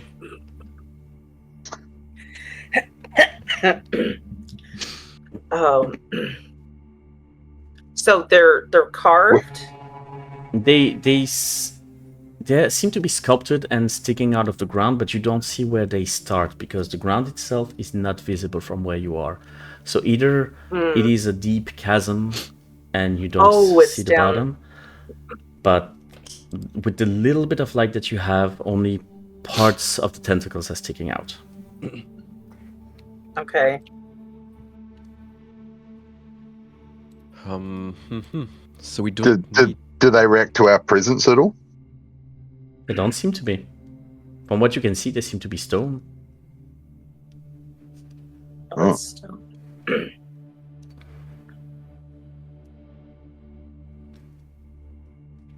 There's a bronze door, you said? Yeah, on the other side of the Or is that the room, last door? roughly 30 meters away from you.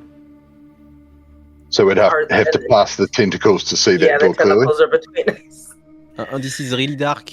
I'm really afraid. Me too, boy. Dear boy.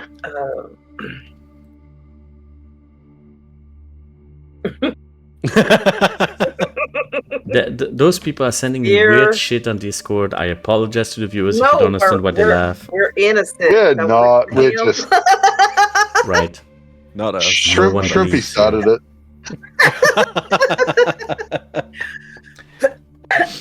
Well, what do you say, folks? These tentacles are currently in our path. Yeah, I think it's going to be a problem, but I don't see a way around it. Should we throw an object, maybe see if that sparks some kind of reaction? Sure. What would you throw? Is there a rock or something around we could just pick up and toss? A pebble or a rock or okay, bit of brickwork or stone or something that might have come loose over the ages. Okay. You toss it in front of you. It bounces off one of the tentacles and falls into the darkness. You do not hear it reach the ground. There's chasm or something. And the crystal is not illuminating the darkness. No, the crystal grew inert the moment you reached the opening of that room. Okay. I would like to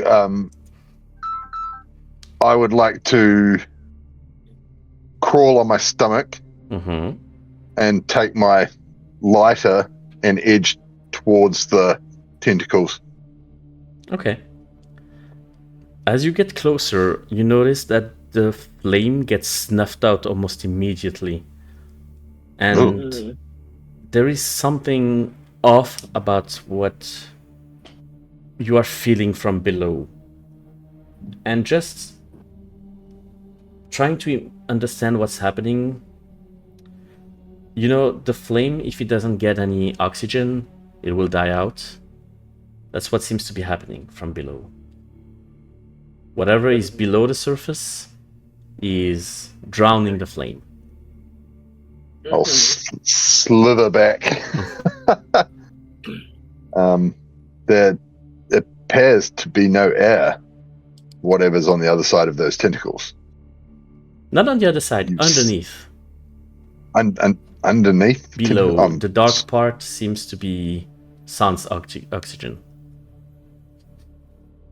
Like we threw the rock and we didn't hear it land, so there's some kind of cliff or chasm or something, I think, over there, where there's no light and no air. That would induce fear, for sure. Yes. I am bricking it right now.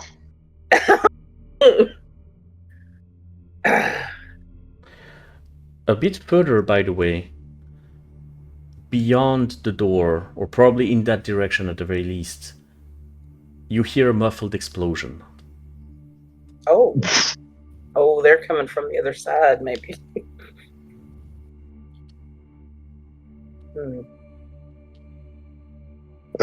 I'm inclined to wait and see what happens next. on hearing that boom.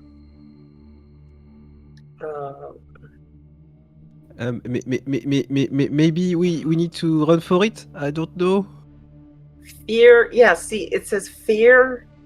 So maybe we run. Yes. But through it. I mean, judging by the position of the tentacles, you would be able to use them as, foothold to run to the other side if you just carefully plan that path. There is a way for you to go from tentacle to tentacle to the other side, possibly.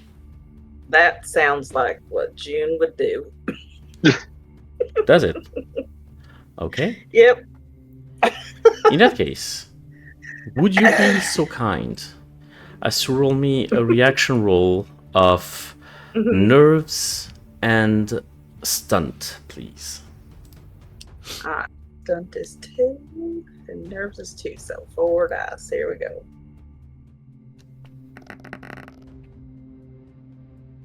Regular success. Okay. You take a few steps back, get a head start, and leap towards the first of the tentacle. When you reach it, you stumble a little bit and you really struggle to keep your foothold. Immediately jump to the next one. You have lost your momentum. You are now roughly, I would say, a third of the way in, but at the very least, nothing has happened to you yet. It will take a little bit of, struggle to get to the other side and jumping, especially now that you don't have momentum anymore. But at the very least, nothing seems to be stopping you right now. Okay. Take a deep breath, just kind of center myself and try to just push on. All right. Now that you know what to expect, tell me what you would roll on this one. This is an action roll. So let's do a dexterity and brawn. I'm going to use my muscles to stay on the right place, and my dexterity to maneuver. Okay, sounds like a plan. Hit me. Okay. 2 regular successes. Okay. You run towards the next one, no issue. The next one, no issue. The third one, your foot slips and you fall belly first onto the tentacle that is sticking out of the ground, and you're kind of gripping whatever you can, but getting back up is going to be a bitch. Percy, Raymond, you just saw June lose her foothold and is currently trying to get back onto one of the tentacles. What do you guys do? Except panic, thank you. I assume this would be the default behavior. Yeah. Panicking is the way. I just out of sheer fight or flight instinct decide to fight, and I'll take a run at the tentacles. All right, roll me something. Can I do the nerve and stunt Yes, thing? absolutely.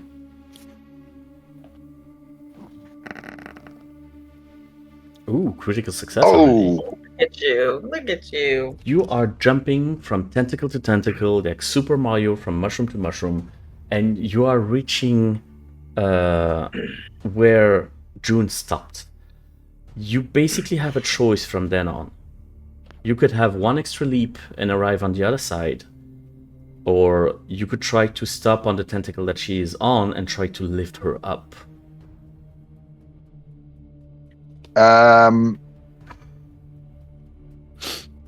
I would, as I leap past her, throw the end of my rope that I'm holding the other end on, because I've got a very long rope in my thing. Yep. So I'm going to keep the momentum up, and like I'm sort of doing not lasso shit, but like I had the rope, and like as I get to the other side, passing June, I drop my end of the rope next to her, grab on, girl, and then continue on. And as soon as I get to the other side, I'll try and fall to the ground and make myself like the best anchor I can. No problem. June, you grab the rope. You do know that, judging by simple physics, you will be partly immersed into the darkness if you do so. You know, you're going to swing, basically. He will be able to pull you up. He's a muscular person. But are you willing to attempt it? I think I'm gonna use one of my spotlights here. All right. Describe to me what's happening. Do some sick acrobatic move where I get myself up on the tentacle again, and right. Have you seen Remo Williams? Just get up on that thing and you're basically across. holding to the rope and sort of rotating around the tentacle to be. You almost make an anchor on your side to be able to, tie it up and hoist yourself up. And as you do so, with a little bit of pull from the rope, you get enough momentum to reach the other side. Raymond, both of your friends are on the other side right now. June seems to be a little bit paler than she was before, but she is there. However, all of you starts to sense right now that the ground seems to be shaking. I'm gonna lose my shit and just run to the door. All right, roll me something. I'm gonna use, let's say,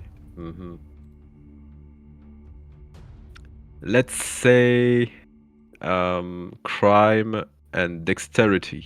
If you're okay with it. That's gonna be bad. That's a regular success so far. Yeah, I'm gonna reroll. Okay, let's see how it goes. Oh, one critical success. You're not exactly sure if it's the panic, survival instinct, or whatever else is pushing Raymond forward, but you see him leaping with the grace of an ice skater from tentacle to tentacle and reaching the other side, out of breath, completely panicked, but you did reach the other side. The ground is still very much shaking, and you even feel some dust coming from the ceiling falling onto you. A full-on earthquake is happening right now. Oh. The door that you saw on the other side is not exactly the same door that you had at the entrance. It seems to be also bronze, also semicircular, but it seems to be a rotating door on a center axis. You could just push it and go to the other side if you so desire. And where was the explosion? Just the other side of this door? Yes. Do we hear anything over there? You are hearing a voice. It does seem to be a man voice, pretty consistent with Wieloch.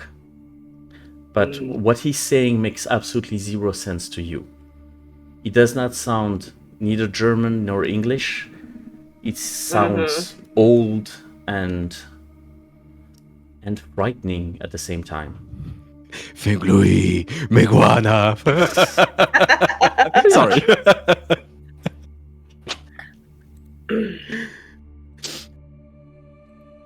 Okay, really reassuring. Do we want to bust in on him? I suppose busting in is better than alerting him to our presence prior. Unless we want to threaten him.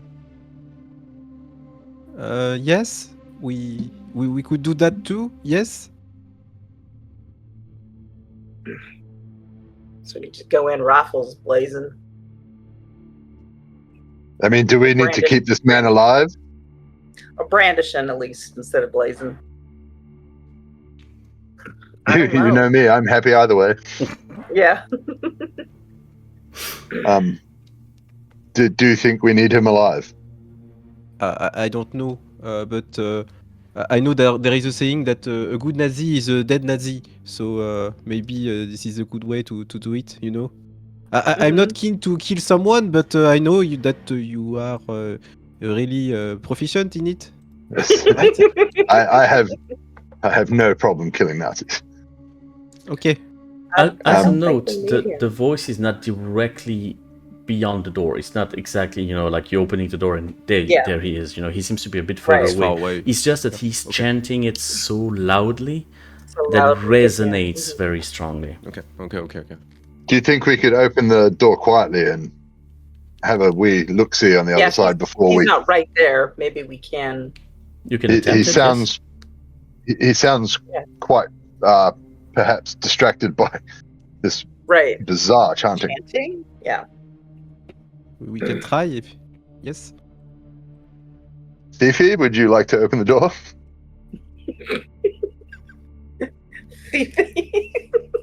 Fifi. Thief. I know. Thiefy. I was like, Fifi. I understood Fifi too. Yeah, me too. Fifi. Okay. Yes, I would. It's actually a smuggler, but I understand your meaning. I would like to try to open the door. June, potato, dear girl. Mm-hmm. June putting the smuggler. Yeah. I know. I know what you are. I turn a blind eye to it mostly. I understand. You're a driver. I understand. Anyway. June, roll me something to open that very discreetly. Okay. Let's do crime and dexterity. Alrighty.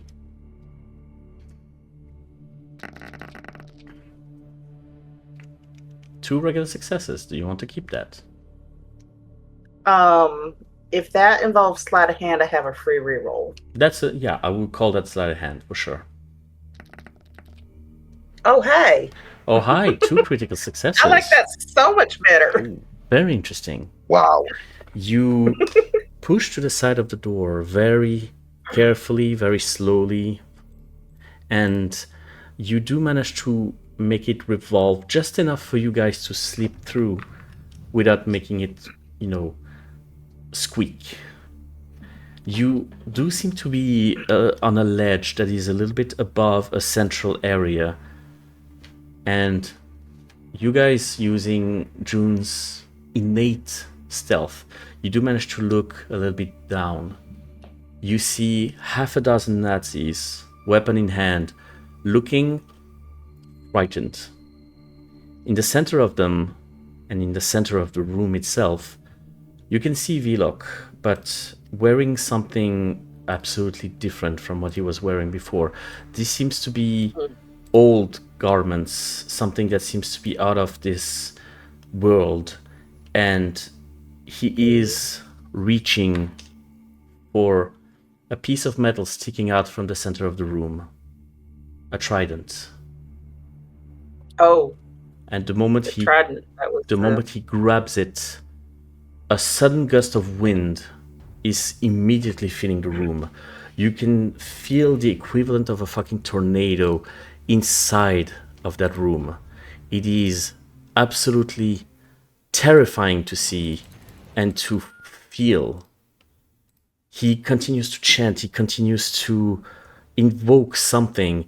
You can see in the background, beyond holes inside the structure, the shadow of tentacles rising from the sea and reaching towards the building.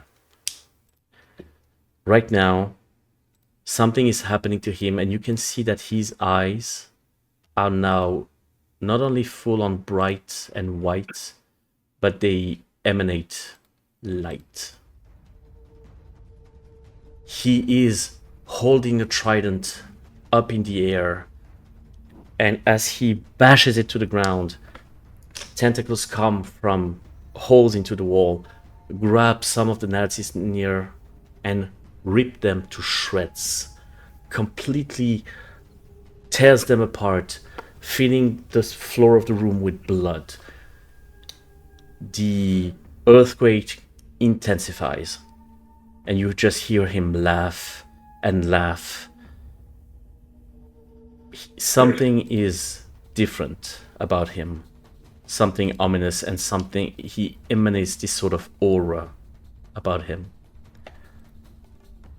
And I would like to use his dark senses, or you see that his gaze now turns in your general direction. Even though you're obscured by height and by pieces of rocks, the glowing eyes seem to lock onto you guys.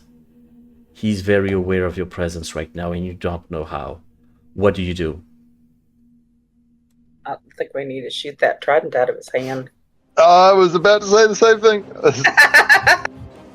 Fuck. Percy's like, oh, fuck this. And he'll rifle, bang, trying to shoot it out of his hand. Okay. Roll me something. I am gonna roll nerves and fight. Mm-hmm. If that's okay. Do try.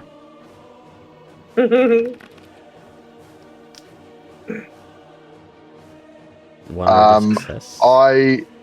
So how many dice would I re-roll? Because I've got a thing that I can re-roll when I'm handling a firearm. All of those who are not part it's of 4. a success. So if you click on reroll, it's going to reroll whichever you will be able to reroll. 2 regular successes. Okay. As you shoot, there is something off about the trajectory of the bullets. As if the wind was strong enough to deviate it slightly. Your shot did not find purchase. He will use his elemental fury to actually raise the trident in the air, and you see the water in the condensation in the air just gather into first droplets, but then very sharp pieces of ice that he throws in your direction, Percy. I need you to roll me a reaction roll of brawn and endure. You are aiming for a critical success. Just before I do this, I can repeat one reaction roll of any kind using a luck point. Yes. So depending on how you do on the how you fare on this one, you might be able to repeat it. You get 2 regular successes so far. Are you willing to gamble it?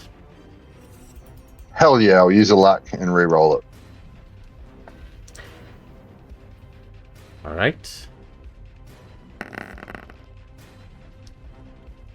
Okay, Fuck. 1 regular success. As you trying to jump to the side to avoid those razor-sharp pieces of ice, you're not fast enough, and they start to tear your shirt into shreds. You feel every single cut on your skin. You lose 3 grits. June, Raymond, what do you guys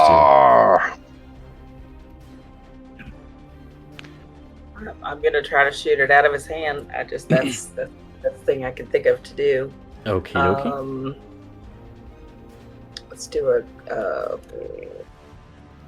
what would I do for Well, I do have shoot. Let's do crime and shoot.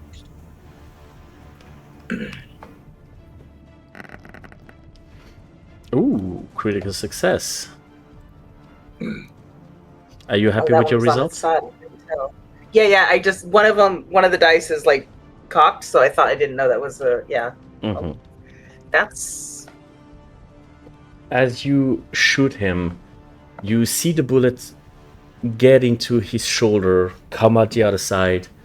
He looks unfazed. oh. And looking at that, he's going to activate his frenzy. And he's now surrounded by some sort of aura for the time being. Raymond, what do you do? Do I see something on the trident, like a jewel or something? I mean, you do see that it is very intricate. Here's what it looks like, actually. Oh. Okay. But you don't see any jewel, per se. Okay. How far away is he from us? Right now, roughly 20 meters.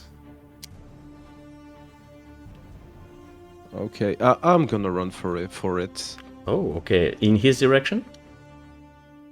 Yeah, but I'm gonna try to be sneaky. Oh, okay. Try to avoid his gaze. Yep. Okay. Please So I'm roll gonna me use something, yeah? crime and stealth. Yep. Oh. So that amounts for one critical crit. success. Okay. Yep. For a while, he follows you with his gaze, but as he sees Percy getting back up and probably readying another shot or something, he diverts and doesn't consider you a threat right now, but you do remember his glowing eyes following you. You get the feeling that he knows wherever you are. Maybe not at the moment, he's just not focused on you, but he knows that you're somewhere. Percy, what do you want to do? I'm gonna adjust for what I think is wind deviation and shoot again. Okay.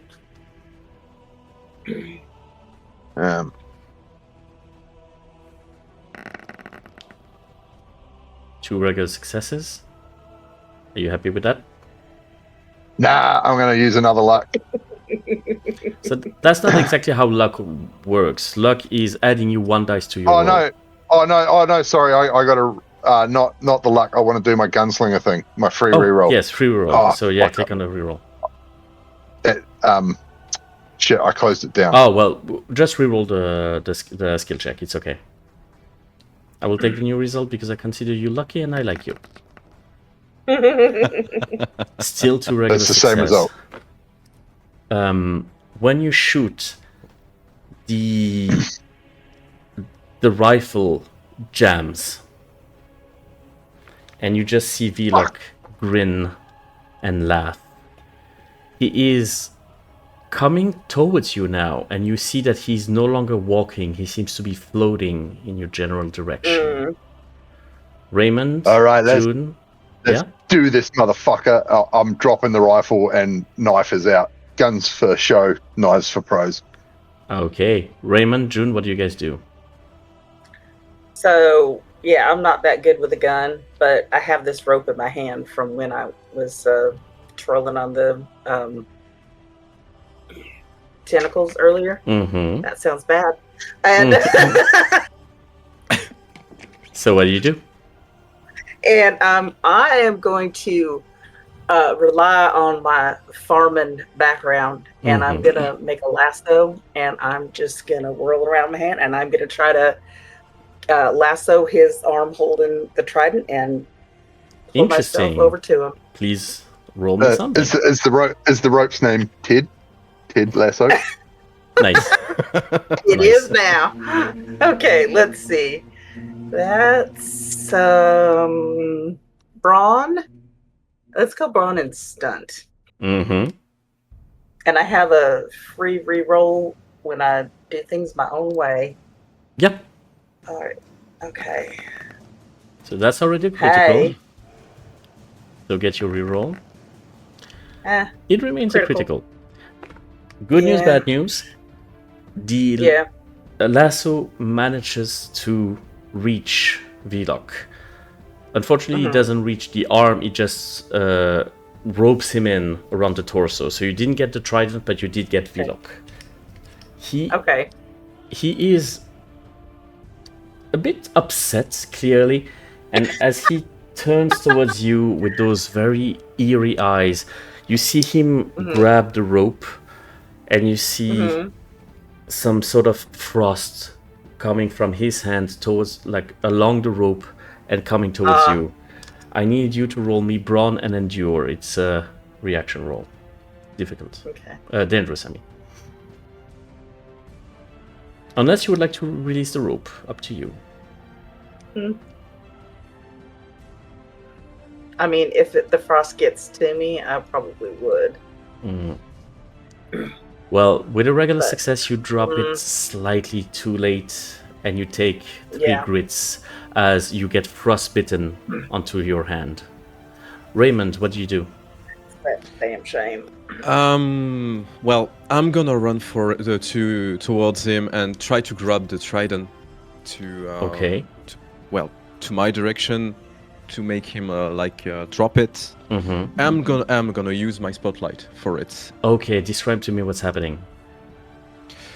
So basically, I'm gonna run for him and grab the trident on my 2 hands, like pull it so hard, but I'm so scared. But I'm trying to pull it, and maybe if he drops it, I'm gonna fall on the ground with the trident and be like more than frightened to have the trident on my hands. Mm-hmm.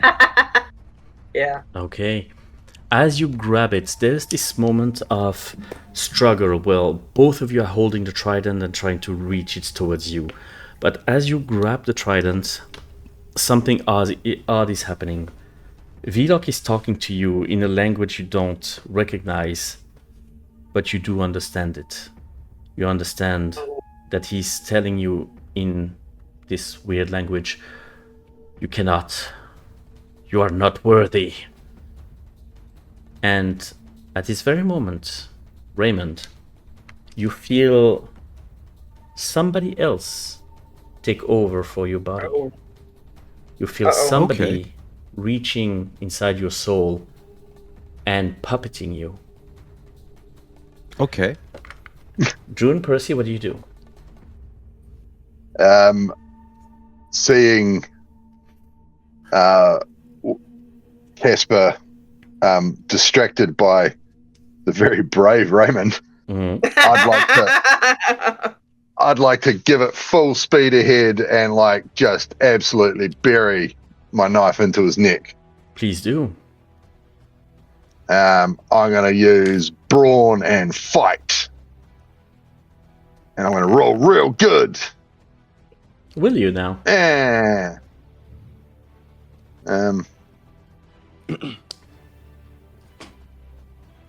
You happy with that? Would you consider that intimidating? It was not a purpose to be intimidating, so I don't think so. Okay, You I will run settle towards for him, that. knife first, and trying to stab the shit out of Casper Wieloch. And as you do so, with the little presence he still has, which is currently torn between him and Raymond, he will use his special ability called Shatter, as there is this sort of shockwave emanating from the both of them, and almost in slow motion you see the blade of your knife completely disintegrate. Oh, jeez. Oh fuck! June, what do you do? I'm supposed to have a Molotov in my back pocket, do I? You know what? Roll me 3 dice. I have quick fingers. I can spend a luck to immediately retrieve a small item I lost during this session. I didn't lose a Molotov, Nah. though. Roll your what? Roll me 3 dice. If you get at least a basic success, you have something akin to a Molotov. Let's go. What's akin to a Molotov? A small Molotov? A Smolotov. You don't have. Oh. You don't really have something that would blow up or catch fire. You do, however, have a very heavy paperweight. The famous one. I mean, I got a gun. That's true. Do better than that. What do you want All to do? right. I'm gonna try to shoot again, I guess. So, trying to shoot. That's 5 dice. Shoot the thingy out of his hand. Critical didn't work. But I am going to push it. Yes. And I know something bad will happen if I don't get. You do get It's an extra better. regular success. Okay. You shoot the trident, and as much as they have a very strong hold on them, both of them, you do see a very distinct crack onto the trident. You get the feeling that it can be broken. Okay. Raymond, at this moment you have a choice. You feel this spirit of the sea trying to grab a hold of you, of your own body. You could either try to resist it or give in to it and use his power for your own advantage. Is that a reaction roll or? Now, this is just a decision. You will have a roll to do Okay. either way. No, I'm gonna try to fight it. You're gonna try to fight it? Okay. It belongs to a museum. Roll me something to try to resist the influence. I'm gonna use, let's say, focus and force. I like it. 2 regular successes? Yep. Okay. The spirit is old and powerful, and as far as you know, this might very well be Poseidon itself. And you try to resist it, but it's just so strong, and you're just so tired by everything that happened. And for a second, you lose control and just unleash a tentacle that is going to just sweep the room and basically whip Percy and June in one swift motion. June, Percy, I need a brawn and endure reaction roll. You are aiming for at least Sorry, a guys. critical. At least.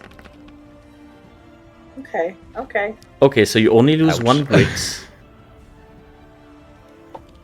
1 grit. Okay. 1 grit, and with 2 regular successes, Percy, you lose 5 grits.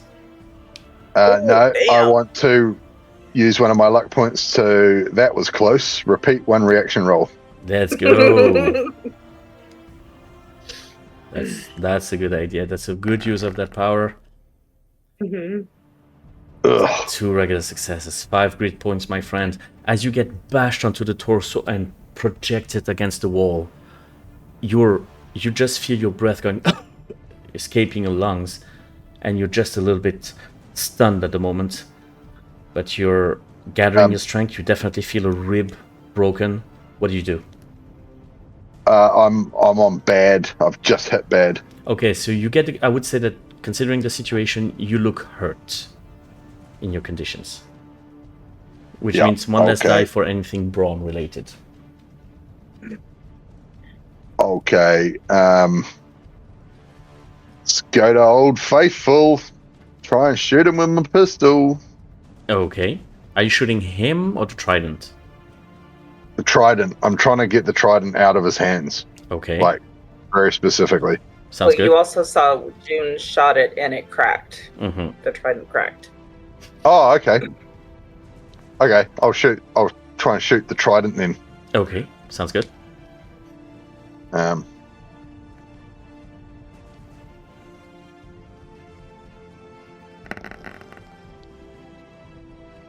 One regular success. and I get a free reroll for Gunslinger. Sounds good. Let's see what you get. Okay, now you get a critical and a regular success. You Yes. shoot the trident again, And now the crack is getting very, very noticeable. And at this moment, Raymond, you feel an enormous amount of wrath and anger coming from the trident, coming from that spirit that is trying to inhabit you. For a brief moment, its attention is no longer on you, but on your friends. So you can try to get a chance to resist it fully, if you so desire. Okay. Can I use one of the luck to have one dice, right? One more die, yeah, per luck point spent. I'm gonna use the same thing, like focus and force, but I have one dice. Sounds good. So it's 6 dices. 6 dice. That's 2 regular. I'm gonna reroll. I'm gonna try. Let's have fun. Allez, allez, vas-y. Let's go 1 critical and 1 regular success. You gather as much of your spirit as you can, as much as yourself as you can. You are not this weird spirit. Spirits don't even fucking exist. You are Raymond. And you, at this moment, you pushed him away from you. You're still holding on to the trident, but at this moment the spirit is not having any influence on you. Which means that if you are willing to sacrifice a little bit of yourself, you could possibly wield the power of the trident without the influence of the spirit. By the power of Grayskull. Pretty much. It would be very. Well, that's. It would only be this action, because you do feel that the influence is very strong. But since right now you do have control over yourself, if you want, you could try. In what shape is Wieloch right now? You can see that his skin seems to be cracking at the same rate as the trident. Okay, so no, I'm gonna smash the trident on the floor. Okay. Try to do it. All right. Let's say brawn and force again. Okay. Allez, vas-y. One regular. Oh, I'm gonna roll for it. Allez, s'il te plaît. Oh, hey. That's a critical. One critical success. With one, Yes. with one fell swoop, you manage to grab the trident out of his hands.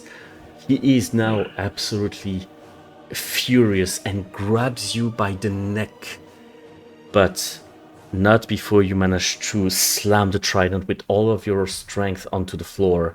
The crack now expands onto the handle of it, and you feel it break in half. The moment it happens, there is this shockwave. Enormous, powerful. All of you are projected against the nearby wall. You all take 3 grits. Oof. And you do not see... I mean, that's not true. I was about to say you don't see any trace of Wieloch, but you see him here. He's everywhere right now. He absolutely exploded.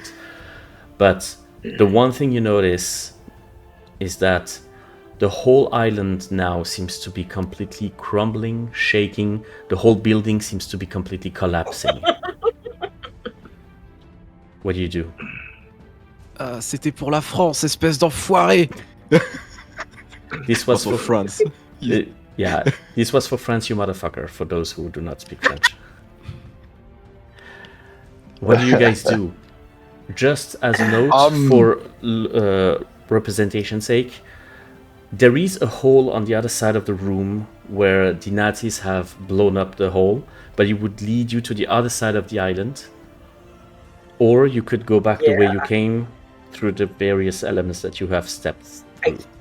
I think we need to go back the way we came. The other one's going to take us too far away, and at least we know what we're facing.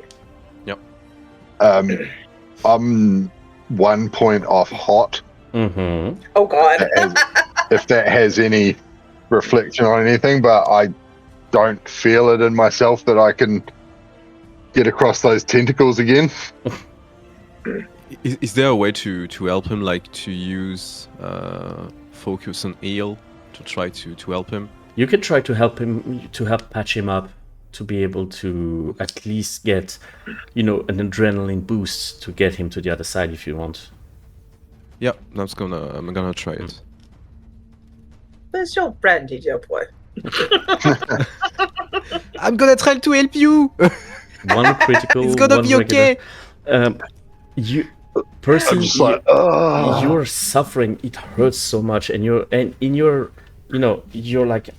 there's no way I can go back to these tentacles. And Raymond is there shaking you, and in this one impulse of manhood, he just slaps you across the face. Immediately regrets it, but slaps you across the face for you to gather your energy. Come on, soldier, it's time to go. And there's one realization that makes you step back on your feet and recover 2 grits, is that if you're not going through those tentacles again, you might lose Rose.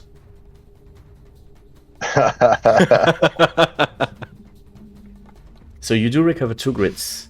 For the plane. And you're ready to Oh, run. 2 grits. All right. Booking it out. All right. There will be 3 separate rolls from each of you. Roll me the first one to get through the chasm with the tentacles, please. Okay.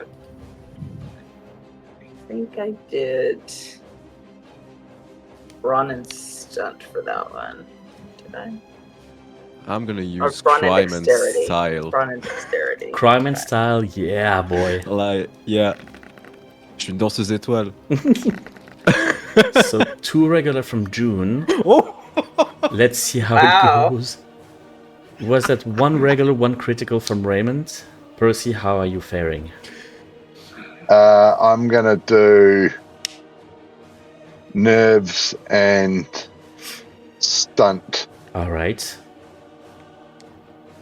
Do I get a minus? Will it automatically take the -1 off for being hit?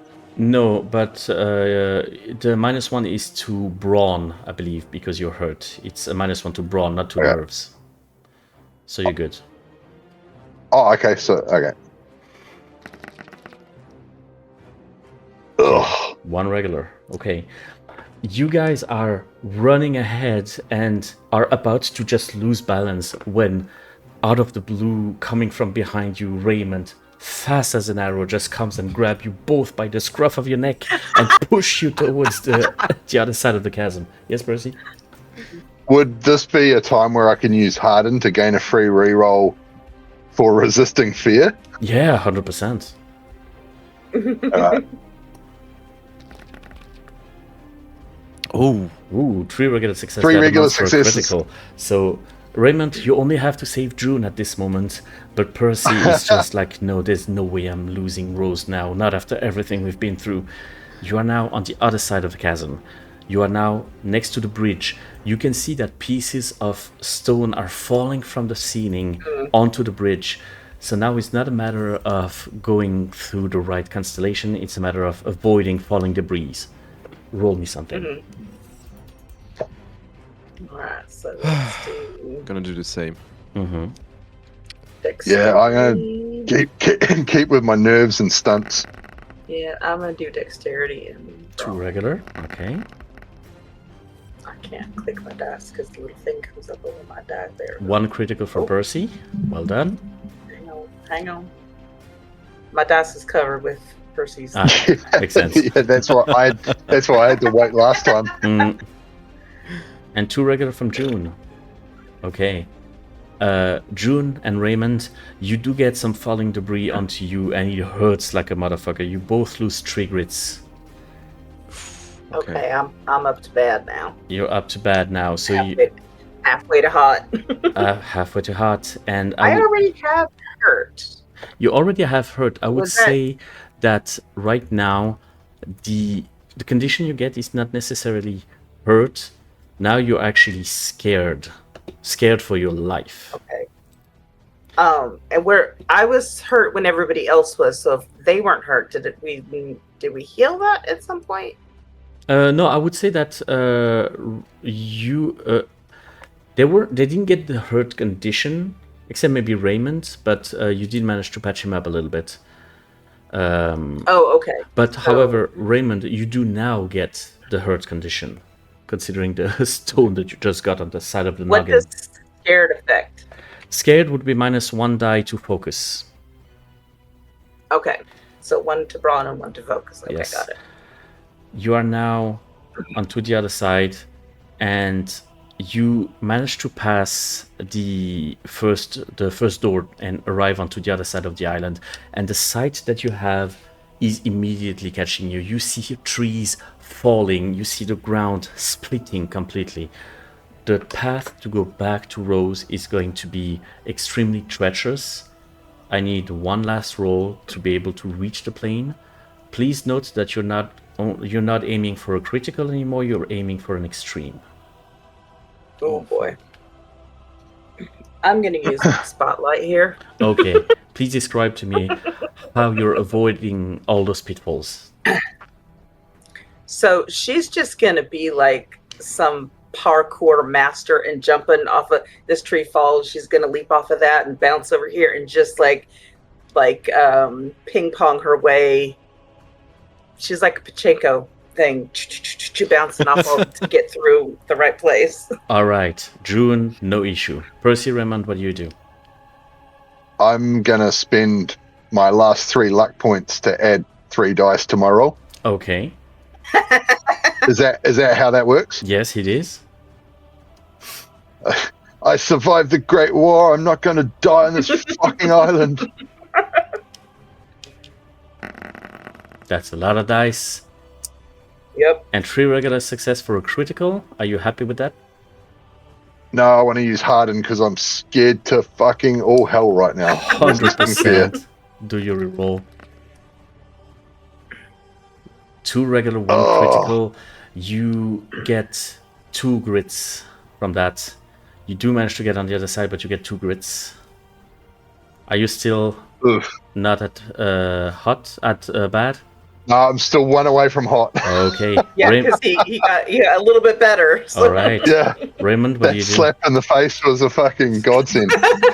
So I'm basically looking at them and like losing it again. So there must be another way again, please. Yeah, you get your luck, yeah, for sure. For your And catchphrase. I'm gonna use watch and learn to succeed an action roll this turn. Yes, indeed. Parkour, come on. Oh, And you're inspired yourself by June, and she's been a role model from day one. You managed to. Yeah, absolutely. You learned to duck from June. You learned to shoot from June. Now you're learning to parkour from June. June is your We fucking learned to climb hero up at a this rope. moment. Yeah. Jesus.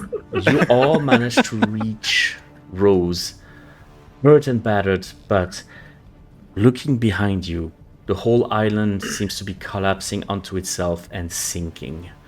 Percy, I need one final roll to get into the air and get away from that cursed island.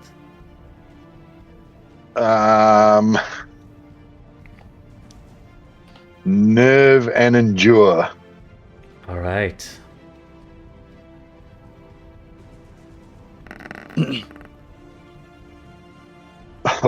One regular. Are you happy with that? Are you willing to gamble it? There's this.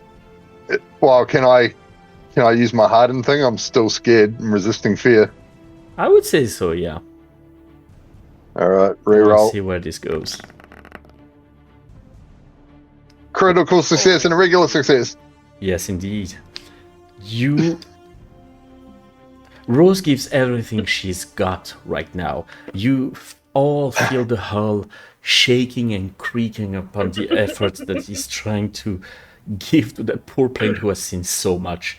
And when you Got this, girl. ascend Pat. and manage to get enough speed to take off, you guys can see behind the whirlwind has become stronger and deeper and is now completely engulfing this lost city. Right now, the island of Atlantis is definitely sunk. And as you do so, this sort of whirlpool is not only absorbing the land and the structures, but also the sort of fog coming across. And you also see very faintly a few tentacles trying to escape the whirlwind, but failing. You guys fly away and try to reach land away from Atlantis. The landing is artistic, to say the least. You are rolling with so little fuel, with so little control over that carcass of a plane. She will need some love from you, Percy, for sure.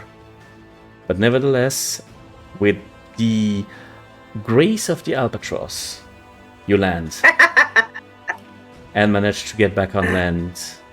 A more stable land, a more civilized land, Raymond. Something you're actually happy to kiss. And I'm gonna faint again. yeah, faint again, that seems valid. As like we come to a stop, and I slump down in the seat, and I'm just flicking off the last of the magnetos and things like that. I say to out loud, but not to anyone in particular, you know what? I don't think I've been through this. And just as you say so and you flick the last switch, the whole controller of the switch just falls down on your head. And it's like, yeah, that tracks. God. She hung in as long as she could, as long as she needed to. You guys can take some very deserved rest. And with the few things you managed to steal from Wieloch's mansion, I mean, it's not as much as you were supposed to earn with that contract, but it's something to at least cover the repairs on the plane. And to maybe finance your next expedition if you so desire. But that would be for another adventure, because this is where we'll stop right now. That's awesome. Guys, oh thank you so much for playing. It was really fun. Thank you to the Game Master. Thank you. Yes. Merci beaucoup. For those who are watching who are curious about what we played, there was some liberties taken from what the scenario was saying, because players and all the shenanigans, but there was the scenario Fall of Atlantis, which is part of Outgunned Adventure. So if you're interested in that, take it. It's an amazing game. Have fun with it. In the meantime, guys, thank you so much for playing, and see you around. Bye. Thank you.